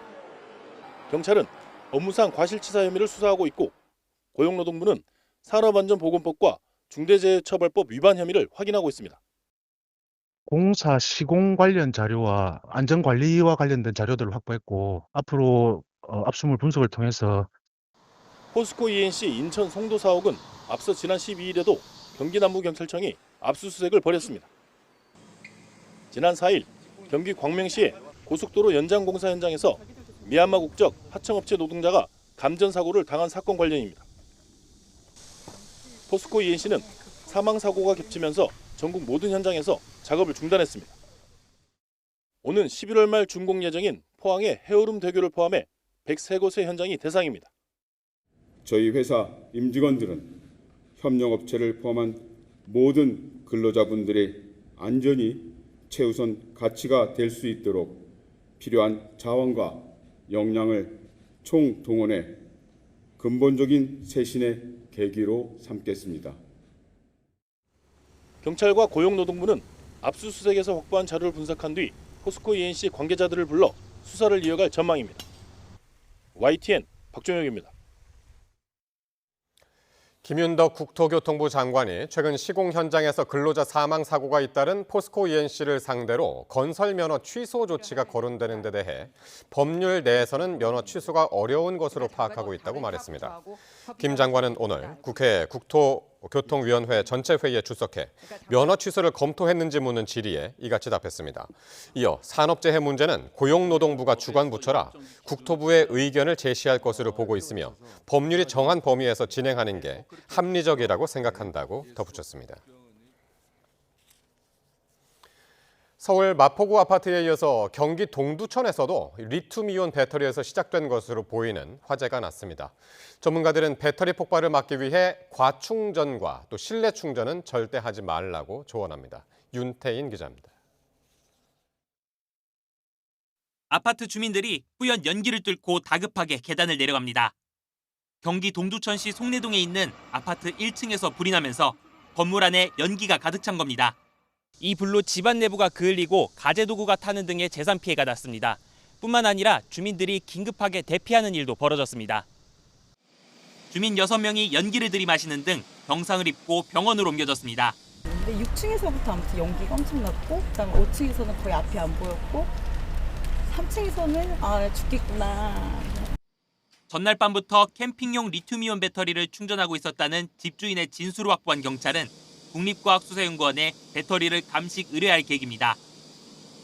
앞서 2명이 숨진 서울 마포구 아파트 화재와 관련해서도 전동 스쿠터 배터리를 충전하다 폭발했다는 유족의 진술이 있었고, 서울대에서도 충전 중이던 무선 조종 자동차 배터리에서 불이 나는 등 최근 리튬이온 배터리가 원인으로 보이는 화재가 잇따랐습니다.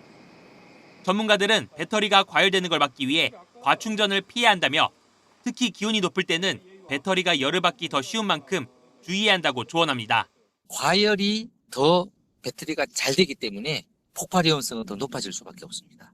적정 용량만 100%까지도 충전하기보다는 한 80에서 90%까지만 충전하고, 또 대용량 배터리를 충전하다 폭발할 경우 불을 끄는 것도 어렵고 큰 피해가 예상되는 만큼 실내에서 충전하지 말라고 강조합니다. 오픈된 공간, 그러니까 제실자가 없는 곳이야. 피난에 영향을 주지 않는 안전한 곳에서라고 하시면 더 좋을 것 같습니다. 그럼 최우선은 인명피해에 사상이 없게 하는 거잖아요. 그런 만큼 리튬이온 배터리를 사용하는 개인형 이동장치를 안전하게 충전하고 보관할 수 있는 공용시설 마련을 위해 지자체 등의 관심이 필요하다는 지적도 나옵니다. YTN 윤태인입니다. 서울 미아동 흉기 살인 사건의 범인 김성진이 1심에서 무기징역을 선고받았습니다. 재판부는 김성진이 회복할 수 없는 범죄를 저질렀고 재범 위험도 커 사회로부터 영원히 격리해야 한다고 판단했습니다. 배민혁 기자입니다. 서울 북부지방법원은 서울 미아동 마트에서 일면식 없는 60대 여성을 잔혹하게 살해한 김성진에게 1심에서 무기징역을 선고했습니다. 또 30년 동안 위치 추적 장치를 부착하도록 하고 혈중 알코올 농도 0.03% 이상의 음주와 잔인한 내용의 인터넷 게시글 열람을 금지했습니다. 재판부는 김성진이 어떤 방법으로도 회복이 불가능한 범죄를 저질렀고 도심 한복판에서 이유 없이 살해될 수 있다는 공포와 불안을 불러일으켰다고 지적했습니다. 이와 함께 사람의 생명은 무엇과도 바꿀 수 없는 절대적이고 존엄한 가치라며 이를 침해하면 대가를 치르게 된다는 원칙을 천명해 재발을 막을 필요성이 크다고 판단했습니다. 다만 법원은 검찰이 구형한 대로 사형 선고가 필요하다고 단정짓기는 어렵다고 봤습니다. 유족의 고통을 고려하면 수긍할 부분이 있다면서도 환청에 시달리다가 충동적으로 범행했을 가능성도 고려해야 한다고 재판부는 설명했습니다. 또 사형이 아니더라도 가석방을 제한하거나 심사 절차를 엄격히 해 사회로부터 완전히 추방하는 목적을 달성할 수 있다고 덧붙였습니다. 재판 내내 김성진은 고개를 숙인 채 무표정한 모습을 보였습니다. 유족들은 흐느끼며 선고를 지켜봤는데 법정을 나가면서 김성진을 사형시켰어야 한다고 목소리를 높였습니다. 무지하고 억울하고 사형시켜서 저런 거예요. 김성진은 지난 4월 22일 미아동에 있는 마트에서 일면식 없는 60대 여성을 살해하고 40대 여성도 살해하려다 미수에 그친 혐의로 재판에 넘겨졌습니다. 범행 이후 태연하게 담배를 피우는 모습이 포착돼 공분을 일으켰는데 평소 감정을 제어하지 못해 정신과 치료를 받기도 한 것으로 조사됐습니다. 검찰은 판결문을 분석한 뒤 항소 여부를 검토할 전망입니다. YTN 배민혁입니다. 올 2분기 가계빚이 2천조 원에 육박하며 역대 최대 규모를 기록했습니다. 주택과 주식을 사기 위한 대출이 늘면서 가계빚은 석 달 만에 25조 원 늘었습니다. 손효정 기자입니다. 우리나라 가계빚이 또다시 사상 최고치를 갈아치웠습니다. 지난 6월 말 기준 대출과 결제 전 카드 사용 금액까지 더한 가계신용 잔액은 1,952조 8천억 원. 1분기보다 24조 6천억 원 늘어났습니다. 오름폭도 2021년 3분기 이후 15분기 만에 가장 컸습니다. 카드 대금을 뺀 가계대출은 한 분기 사이 23조 원 불어났습니다. 이 가운데 주택담보대출은 14조 9천억 원 늘며 증가폭이 커졌고 신용대출 등을 포함한 기타 대출도 15분기 만에 오름세로 돌아섰습니다. 한국은행은 가계부채 덩치를 키운 원인으로 주택과 주식 투자 수요를 꼽았습니다.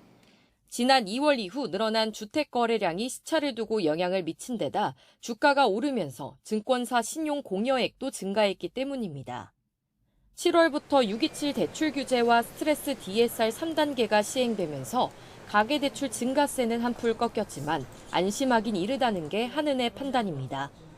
규제 직전 대출 막차 수요가 몰렸던 데다 서울 등 수도권 주택시장이 안정 국면에 접어들었는지는 더 지켜볼 필요가 있다고 설명했습니다.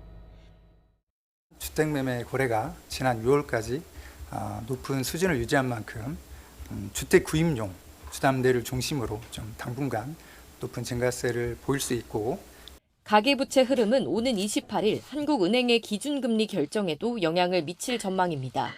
YTN 손효정입니다. 김윤덕 국토부 장관이 이재명 정부 첫 부동산 종합 공급 대책을 늦어도 9월 초에는 발표하겠다고 말했습니다.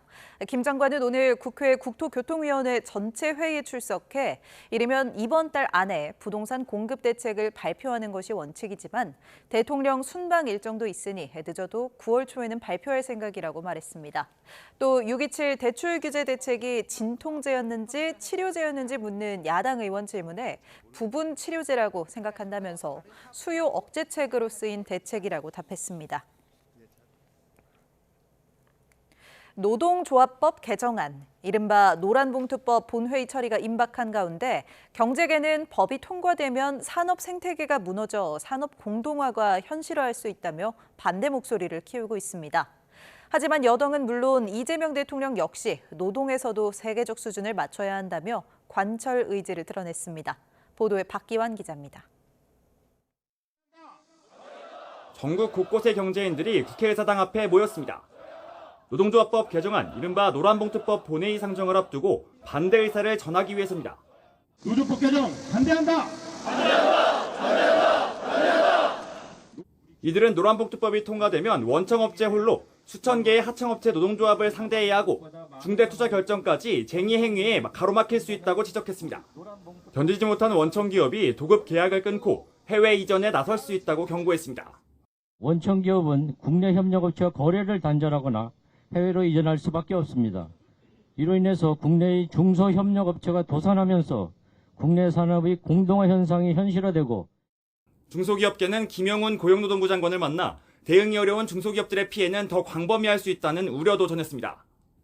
실제 국내 기업들도 노란봉투법이 통과된 뒤 협력업체 계약을 바꾸거나 국내 사업 철수까지 고려하고 있다는 조사 결과가 나왔습니다. 여기에 국민 여론도 정부 여당의 뜻과 다르다고 주장했습니다. 국민 4명 중 3명은 노란봉투법이 시행되면 노사 갈등이 더 심해질 것으로 예상한다는 국민 인식조사를 근거로 들었습니다. 또 국민 다수가 당장 8월 국회에서 처리하기보다 의견 수렴을 거칠 것을 원한다고 설명했습니다.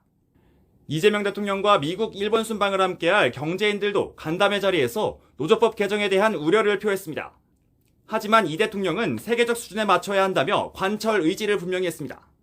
대통령께서 이런 식의 언급은 하셨습니다. 어떤 점에서 원칙적인 부분에 있어서 선진국 수준에 있어서 맞춰가야 될 부분도 있고, 그리고 세계적 수준에서 그리고 노동자라던가. 이 대통령은 대신 불필요한 규제를 완화하는 방식으로 기업의 부담을 줄여가겠다는 뜻을 전했습니다. 구윤철 경제부총리도 국회에서 노란봉투법의 쟁의 대상은 근로조건 변경 등으로 한정할 것이라고 말했습니다. 노란봉투법에 대한 경제계의 우려가 확산하는 가운데 정부가 어떤 대안을 내놓을지 주목됩니다. YTN 박견입니다. 대통령실 최고위 참모인 강훈식 비서실장이 기자 간담회를 열고 주요 국정 현안에 대한 생각을 밝혔습니다. 검찰 개혁은 이재명 정부의 숙명이라며 한 번 하면 제대로 해야 한다고 강조했습니다. 강진원 기자의 보도입니다. 대통령실 3실장 중에서도 이른바 왕실장으로 불리는 강훈식 비서실장이 여러 현안에 대한 대통령실의 입장을 설명하기 위해 기자들 앞에 앉았습니다. 강 실장은 우선 검찰개혁은 이재명 정부의 숙명과 같은 업무라고 못 박았습니다. 정치검찰로 인해 가장 피해를 많이 본 대통령의 개혁이라며 땜질식으로 여러 번 할 수 있는 게 아닌 만큼 신중하고 꼼꼼하게 제대로 해야 한다고 강조했습니다. 노동조합 및 노동관계조정법 개정안, 이른바 노란봉투법 추진에도 힘을 실었습니다. 아직 가보진 못했지만 산업 현장 격차를 해소하기 위해 가야 할 길이라며 재계의 어려운 점을 들어서 알지만 늦춰야만 답이 있다고 생각하지 않는다고 목소리를 높였습니다. 주식 양도소득세 대주주 기준을 현행 50억 원에서 10억 원으로 강화하는 내용의 세제 개편안을 둘러싼 당정 간의 일부 불협화음에 대해서도 생각을 밝혔습니다. 대통령실이 누구의 편을 들긴 어렵다는 취지로 설명하며 시간을 갖고 판단하겠다고 말했습니다. 부동산 정책에 대해선 시장이 예민하게 반응해 조심스럽다며 말을 아끼면서도 조만간 공급 계획은 발표할 거라고 언급했습니다. 경기 살리기 대책과 관련해선 빚을 낼 수밖에 없다는 건 알지만 2차 추경은 전혀 논의하지 않고 있다며 경계하면서 조심스럽게 접근하고 있다고 어려움을 토로했습니다. 강 실장은 미국발 관세 문제에 대해선 급한 불은 껐지만 세부적으로 조율해야 할 과제가 아직도 많다고 했고 남북관계는 어떻게 될지 모르지만 북한과 잘 지내려 하는 마음이라고 밝혔습니다. 주요 인사 과정에서 특정 비서관 등이 영향력을 행사하는 것 아니냐 논란과 관련해선 측근이나 실세 인사는 없다고 잘라 말했습니다. 강 실장은 최근 일부 여론조사에서 대통령 지지율이 하락세를 보인 데 대해선 분발해야겠다고 다잡는 계기로 삼고 있다며 더 잘할 방법을 고민하겠다고 강조했습니다. YTN 강준원입니다. 더불어민주당은 이재명 대통령이 쟁점 법안의 공론화 과정을 거칠 것을 주문한 것과 관련해 대통령의 메시지가 속도 조절을 하라는 것이 아니라고 강조했습니다. 문진석 원내 수석 부대표는 오늘 국회에서 기자들과 만나 당정대가 신호가 안 맞는 것처럼 몰아가는 경향이 있는데 그렇게 해석하지 않는다며 이같이 말했습니다. 그러면서 이 대통령은 입법 조치를 했을 때 부작용이 없어야 한다, 신중해야 한다고 말한 것이라며 여당이 부작용 최소화를 고려하며 입법을 논의하기를 바란다는 취지라고 설명했습니다. 김건희 특검팀이 통일교 청탁 의혹의 핵심 인물인 건진법사 전성배 씨에 대해 구속영장을 청구했습니다. 첫 소환 조사 다음 날 곧장 신병 확보에 나선 건데 특검은 진술이 일관되지 않아 증거 인멸 우려가 크다고 설명했습니다. 임예진 기자가 보도합니다. 김건희 특검팀이 건진법사 전성배 씨의 신병 확보에 나섰습니다. 첫 소환 조사 하루 만입니다. 특검은 오늘 오후 건진법사 등 청탁 의혹 사건과 관련하여 건진법사 전성배 씨에 대하여 구속영장을 청구하였습니다. 적용 죄명은 특정범죄 가중처벌 등에 관한 법률 위반 알선수재죄 및 정치자금법 위반죄입니다. 전 씨는 지난 2022년 통일교 측으로부터 교단 현안 청탁을 받고 김건희 씨에게 다이아몬드 목걸이와 샤넬백 등을 건넨 혐의를 받고 있습니다. 전 씨는 통일교 전 간부에게 물건을 받아 김건희 씨 측근인 유경욱 전 청와대 행정관에게 교환을 부탁한 건 맞는다면서도 김 씨에게 전달하지 않고 잃어버렸다고 주장해왔습니다. 전날 특검 조사에서도 이 같은 입장을 유지한 것으로 파악됐는데 특검은 전 씨의 진술이 일관되지 않고 사실관계가 다른 부분이 있어 증거를 없앨 우려가 크다고 봤습니다. 또 수사 착수 이후 주거지가 여러 번 변경된 점에서 도주할 가능성도 있다고 보고 구속영장을 청구했습니다. 전 씨는 지난 2018년 국민의힘 전신인 자유한국당 경북 영천시장 후보자 경선에 개입한 혐의로 재판을 받고 있는데 특검은 전 씨가 윤석열 전 대통령 부부와의 친분을 이용해 2022년 지방선거 공천에 개입했는지도 살펴보고 있습니다. 재작년 국민의힘 당대표 선거 과정에서 권성동 의원을 밀기 위해 통일교 신도들을 당원으로 끌어들였다는 의혹에도 얽혀 있습니다. 앞서 전 씨에게 선물을 준 윤영호 전 통일교 세계본부장이 구속 상태로 기소된 가운데 특검이 전 씨의 신병까지 확보한다면 관련 수사에도 탄력이 붙을 것으로 보입니다. YTN 임혜진입니다. 김건희 특검팀은 김건희 씨에게 귀금속을 줬다며 자수서를 제출한 서희건설 이봉관 회장 측과 조사 일정을 잡기 위해 접촉하고 있습니다. 인사청탁 등 대가성이 있는지 규명하려면 이 회장으로부터 확인해야 할 내용이 많은데 이 회장이 특검 조사에서 구체적인 진술을 내놓을지 주목됩니다. 신기혜 기자가 보도합니다. 김건희 씨에게 이른바 나토 순방 귀금속 3종류를 선물했다며 전격 자수서를 제출한 서희건설 이봉관 회장.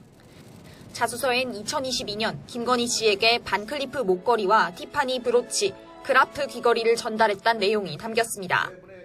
공교롭게도 이 회장이 김 씨에게 귀금속을 전달했을 무렵 이 회장의 맞사위 박성근 변호사는 국무총리 비서실장이 됐습니다. 특검이 귀금속 3종을 인사청탁 명목이라고 의심하는 이유입니다. 이 장신구들의 성격을 규명하려면 이 회장에 대한 조사가 무엇보다 필요한 상황. 특검은 이 회장의 건강이 좋지 않은 상황이라고 들었다며 소환 일정을 잡기 위해 이 회장 측과 접촉하고 있다고 설명했습니다. 특검은 이 회장을 소환하면 자수서에 적힌 내용을 비롯한 전체적인 사실관계 확인에 나설 거로 보입니다. 또 이 회장이 자수서를 제출한 배경 역시 특검의 확인 대상이 될 전망입니다. 자수서에 담기지 않은 김건희 씨가 이 회장 측에 귀금속을 돌려준 시점도 김 씨의 바꿔치기 의혹 등을 파악하는 데 필요한 부분입니다. 의혹에 실마리를 쥔 이 회장이 특검에 나와 구체적인 진술을 내놓을지 주목됩니다. YTN 신기혜입니다.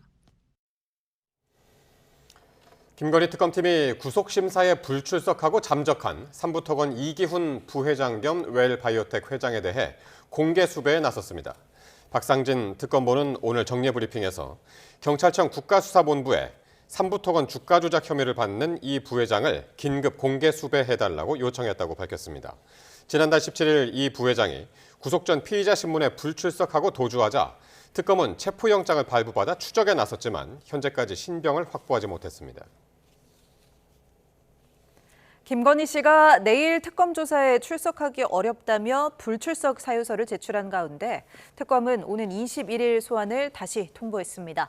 특검은 김건희 씨에게 모레인 21일 오후 2시에 나와 조사받으라고 통보했습니다. 이에 대해 김 씨 측은 21일 소환 통보에는 응하기로 한 것으로 파악됐습니다. 김건희 씨가 허위 경력으로 대학 교원으로 임용됐다는 의혹을 수사해온 검찰이 최종적으로 불기소 처분을 내렸습니다. 고발장이 접수되기 전에 공소시효가 이미 완성돼 재판에 넘길 수 없다고 판단했습니다. 조성호 기자의 보도입니다. 김건희 씨의 허위 경력 논란이 제기된 건 20대 대통령 선거를 앞둔 지난 2021년 말쯤입니다. 수원여대와 국민대 등에서 시간 강사와 겸임 교수로 일하려고 근무 이력과 학력, 입상 기록 등을 허위로 작성해 제출했다는 겁니다. 논란이 잇따르자 김 씨는 국민 앞에 고개를 숙였습니다. 잘 보이려 경력을 부풀리고 잘못 적은 것도 있었습니다. 그러지 말았어야 했는데 돌이켜보니 너무나도 부끄러운 일이었습니다. 시민단체들은 김 씨가 대학들의 채용 업무를 방해하고 허위 이력서로 임용돼 강의료 등을 챙겼다며 업무방해와 상습 사기 혐의로 고발했습니다. 검찰은 결국 김 씨를 재판에 넘기지 않기로 했습니다. 업무방해 혐의는 고발장이 접수됐을 당시 7년인 공소시효가 이미 지나 기소할 수 없다고 결론 내렸습니다. 문제의 이력이 허위라고 보기 어렵거나 교원 임용 조건에 해당하지 않아 사기죄도 성립하지 않는다고 판단했습니다. 앞서 수사를 맡았던 경찰은 지난 2022년 공소시효 완료 등을 이유로 불송치 결정을 내렸습니다. 고발인 측이 이의 신청을 하면서 검찰이 보완 수사를 이어왔습니다. 검찰은 지난 6월 출범한 민중기 특별검사팀에 사건을 넘겼다가 최근 다시 돌려받았고 고발장 접수 3년 8개월 만에 수사를 마무리했습니다. YTN 조성호입니다. 국민의힘은 특검 압수수색에 대비해 당사 비상대기에 들어갔습니다. 특검 수사를 정치 보복으로 규정하며 야당 탄압 여론전 수위를 한껏 끌어올리는 모습입니다. 김다연 기자가 보도합니다. 특검의 압수수색 시도에 대비해 국민의힘은 철야 비상대기로 당사의 방어막을 세웠습니다. 특검이 한밤중에 급습해서 압수수색에 나서지 않겠다고 했지만 지도부가 집무실을 국회에서 중앙당사로 옮긴 데 이어 의원 10명 정도가 돌아가며 자리를 지키고 있는 겁니다. 저는 당사에서 계속 비상대기를 할 생각이고 우리 당 의원님들도 적절하게 조를 구성을 해서 특검이 압수수색에 나선 건 결국 정당 해산을 위한 준비 작업이자 민주당의 청부 수사라는 게 야당의 일관된 주장입니다. 제1야당의 당원 명부를 틀어지기 위한 무리한 시도는 이재명 정권의 보복 정치, 탄압 정치로밖에 해석되지 않습니다. 특히 오는 22일 당 지도부를 새로 뽑는 전당대회를 앞두고 굳이 칼을 휘두르는 건 마치 잔치상에 재를 뿌리겠다는 심보라고 목소리를 높였습니다. 여기에 8월 임시국회 본회의까지 당대표를 뽑는 전당대회 직전으로 예고되자 노골적인 야당 누르기라며 일정 연기를 요청하고 나섰습니다. 여야는 일단 22일은 건너뛰고 본회의를 열기로 합의를 봤는데 민주당 입장에선 야당 탄압이라는 여론의 부담을 지면서 일정을 강행할 필요는 없다고 판단한 거로 보입니다. 국민의힘도 일단 한시름 놓은 분위기지만 뒤늦게 이렇게 일정에 대해서 합의가 이루어졌다는 점에 대해서는 저도 다행스럽게 생각을 합니다. 개혁 입법 속도전에 나선 민주당을 막을 방법은 마땅히 없는 게 현실입니다. 최악은 피한 국민의힘은 무제한 토론, 그러니까 여론전으로 쟁점 법안 처리에 맞서 나간다는 계획인데 사실상 법안 통과가 예상되는 만큼 이번에도 실효성 있는 결과를 거두긴 어려워 보입니다. YTN 김다연입니다. 통일교인들의 국민의힘 당원 가입 의혹을 수사하는 김건희 특검팀이 한밤중 압수수색 영장을 집행하진 않을 거라고 밝혔습니다. 특검팀은 정례브리핑에서 국민의힘 측이 철야 대기를 한다는 소식이 있는데 한밤중 급습해 진행할 만한 성격의 압수수색은 아니라고 말했습니다. 또 국민의힘과 협의가 이루어지길 기다리고 있다며 만료 시한인 내일까지 협조가 이루어지지 않을 경우 압수수색 영장 재청구 등 여러 방안을 모색해 보려 한다고 했습니다.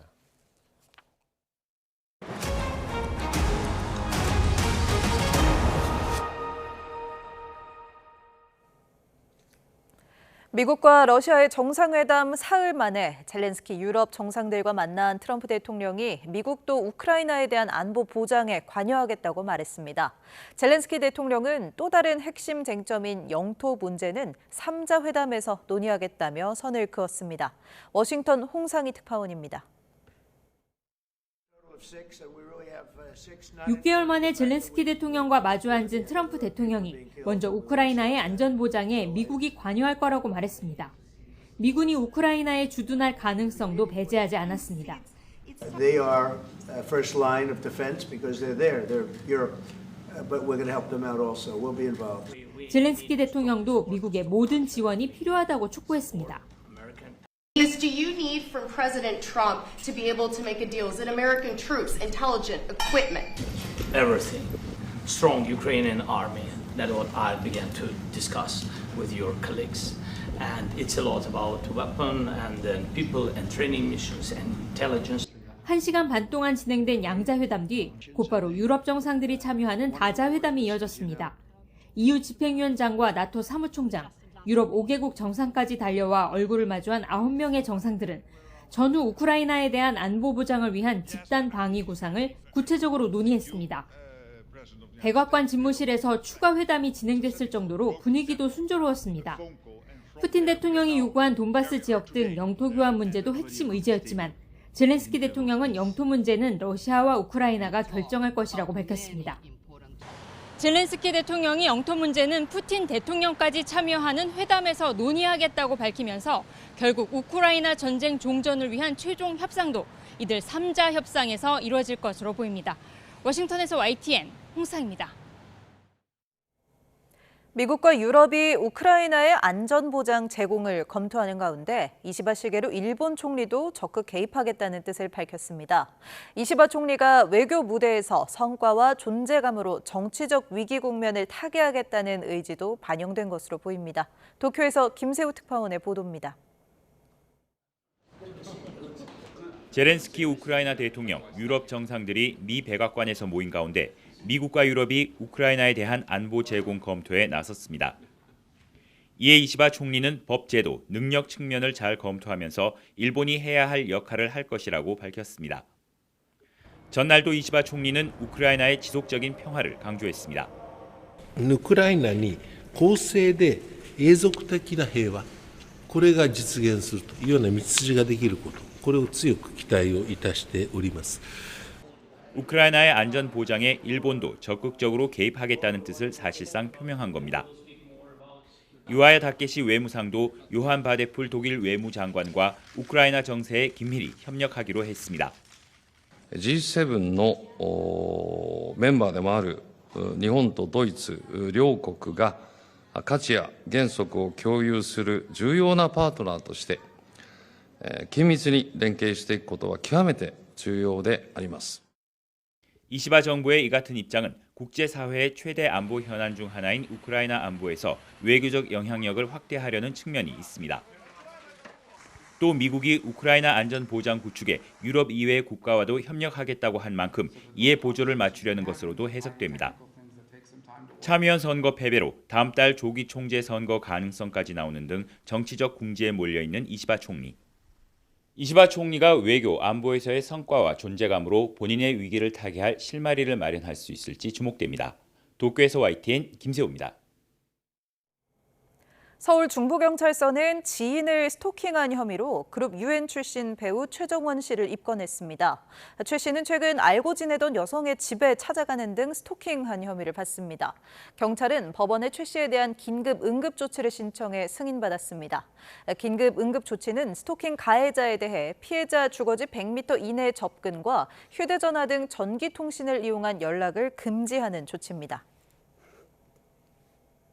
현직 경찰관이 여자친구와 시민을 폭행한 혐의로 경찰 조사를 받고 있습니다. 지난 16일 새벽 3시쯤 충남 당진시 거리에서 전북경찰청 소속 20대 경찰관이 여자친구를 주먹으로 때린 뒤 이를 말리던 시민마저 폭행해 경찰 조사를 받고 있습니다. A씨의 여자친구와 시민은 크게 다치지 않은 것으로 파악됐습니다. 전북경찰청은 사건 경위를 확인하고 해당 경찰관을 감찰할 방침입니다. 중국 남부에서는 치쿤구니아 열병 확산을 막기 위해 감염 매개체인 모기 퇴치 작전이 계속되고 있습니다. 한밤중 아이들만 있는 집에 찾아가 체열하는 등 과도한 방역 조치에 논란도 불거졌습니다. 베이징 강정규 특파원입니다. 하늘에 떠오른 드론이 공중에 살충제를 뿌리고 모기가 숨어 있을 만한 곳도 찾습니다. 주민들이 애써 가꾼 옥상 텃밭과 화분은 크레인까지 동원해 모두 치워버립니다. 거리에 다시 등장한 방역 요원들. 코로나19 때처럼 확진 검사를 위해 곳곳에 장사진도 펼쳐집니다. 중국 남부 광둥성에서 치쿤구니아 열병 확산을 막기 위해 모기와 전쟁을 치르는 모습입니다. 누적 환자는 10,000명에 육박하지만 관영 매체들은 신규 확진자가 최근 9일 연속 줄었다고 선전합니다.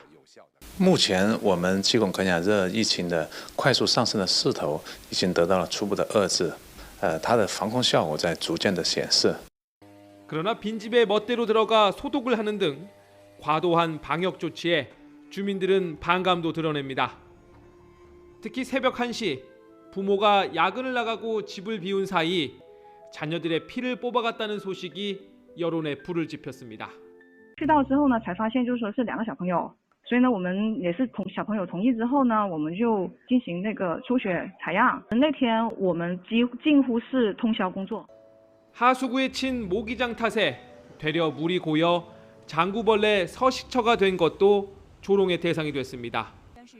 확진자가 가장 많이 나온 광둥성 포산시는 애국 위생운동 재개를 선포하기도 했습니다. 1952년 마오쩌둥 시절 농촌에서 전개된 모기와 참새 등에 대한 박멸운동이 기원인데 몇 년 뒤 흉작과 대기근의 원인 중 하나로 꼽히기도 합니다. 무엇보다 코로나19가 창궐했던 지난 2022년 애국위생운동 70주년을 맞아 펼쳐진 강력한 방역 통제가 재현될까 불안감이 번지고 있다는 후문입니다. 베이징에서 YTN 강정규입니다.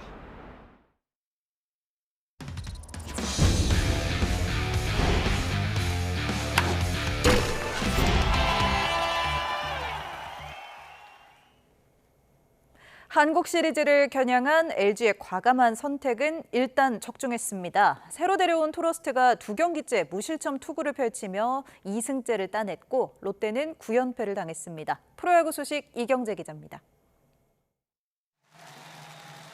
토러스트의 공은 1회부터 힘이 넘쳤습니다. 시속 150km를 웃도는 속구에 다양한 변화구로 롯데 방망이를 속였습니다. 6회까지 안타 5개를 맞았지만 데뷔전에 이어 2경기에서 13이닝째 무실점. 삼진 6개 가운데 4개는 타자 앞에서 뚝 떨어지는 포크볼로 잡아냈습니다. 역시 두 번째 경기에 나선 롯데 벨라스케즈도 3회까지 호투했지만 4회 오지환에 2루타를 맞고 선취점을 내줬고 5회에도 문성주에게 2타점 적시타를 허용했습니다. LG는 8회 김현수가 승리를 확인하는 투런프를 날려 5대2로 승리하고 2위 한화의 승차를 3경기를 벌리며 롯데를 9연패에 빠뜨렸습니다. Yeah, I think the biggest thing is just being able to stay on the attack and throw strikes and let them hit the ball and make some good pitches. So I thought I did a good job of that tonight. 가을 야구 싸움의 돌풍의 핵으로 떠오르기는 두산은 한화 와이스까지 넘고 5경기 연속 역전승을 만들어냈습니다. 4대1로 뒤진 7회 정수빈의 2타점 3루타로 동점을 만들었고 김인태의 내야 땅볼때 정수빈까지 홈을 밟았습니다. 한화는 8회 말 밀어내기 볼넷으로 가까스로 동점을 만들었지만 두산은 9회 초 이유찬의 볼넷과 도루에 이어 보내기 번트와 내야 땅볼 등 안타 없이 결승점을 뽑아냈습니다. KT는 9회 말 허경민이 끝내기 안타를 쳐내며 SSG를 5대4로 꺾고 SSG를 반경기 차로 추격했습니다. 삼성은 8이닝 2실점한 선발 후라도와 3타점을 올린 유지혁의 활약을 앞세워 NC를 6대2로 물리쳤고 기아는 최용우와 나성범, 위즈덤과 한준수가 홈런을 때려내며 키움을 누르고 3연패에서 탈출했습니다. YTN 이경재입니다. 올 시즌 프로야구 정규리그는 다음 달 30일 막을 내립니다. 한국야구위원회 KBO는 우천 취소 경기 등을 포함한 정규 시즌 잔여 경기 일정을 확정해 발표했습니다. 치열하게 1위 싸움을 펼치고 있는 LG와 한화는 종료 직전인 다음 달 26일부터 사흘 동안 대전에서 마지막 3연전을 펼칩니다. 프로축구 대구 공격수 세징야의 골이 7월 K리그에서 가장 인상적인 골로 선정됐습니다. 세징야는 지난달 18일 김천과의 경기에서 전반 18분 중원에서 공을 몰고 가다 기습적으로 오른발 슛을 날려 골대 오른쪽 구석에 꽂히는 골을 기록했습니다. 지난 4월에 이은 시즌 2번째 수상입니다.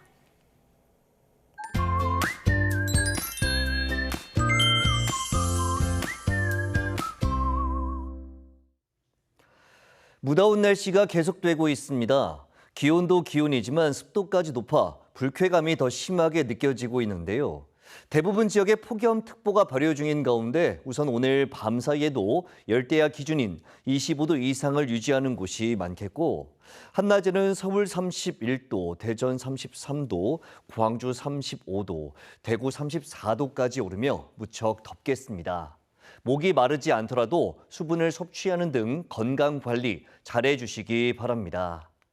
하늘에는 대체로 구름만 많겠습니다. 다만 대기 불안정으로 오후까지 중서부와 전남, 제주 곳곳에 벼락을 동반한 소나기가 지나겠고, 소나기가 내리지 않을 때는 자외선이 강하겠습니다. 또 동해안에는 계속해서 바람이 강하게 불겠습니다. 자외선과 강풍에도 대비해 주시기 바랍니다. 주 후반에도 대체로 구름 많은 가운데 밤낮 없는 더위가 계속될 전망입니다. 날씨 정보였습니다. 화요일 뉴스나이트 마치겠습니다. 시청해주신 여러분 고맙습니다.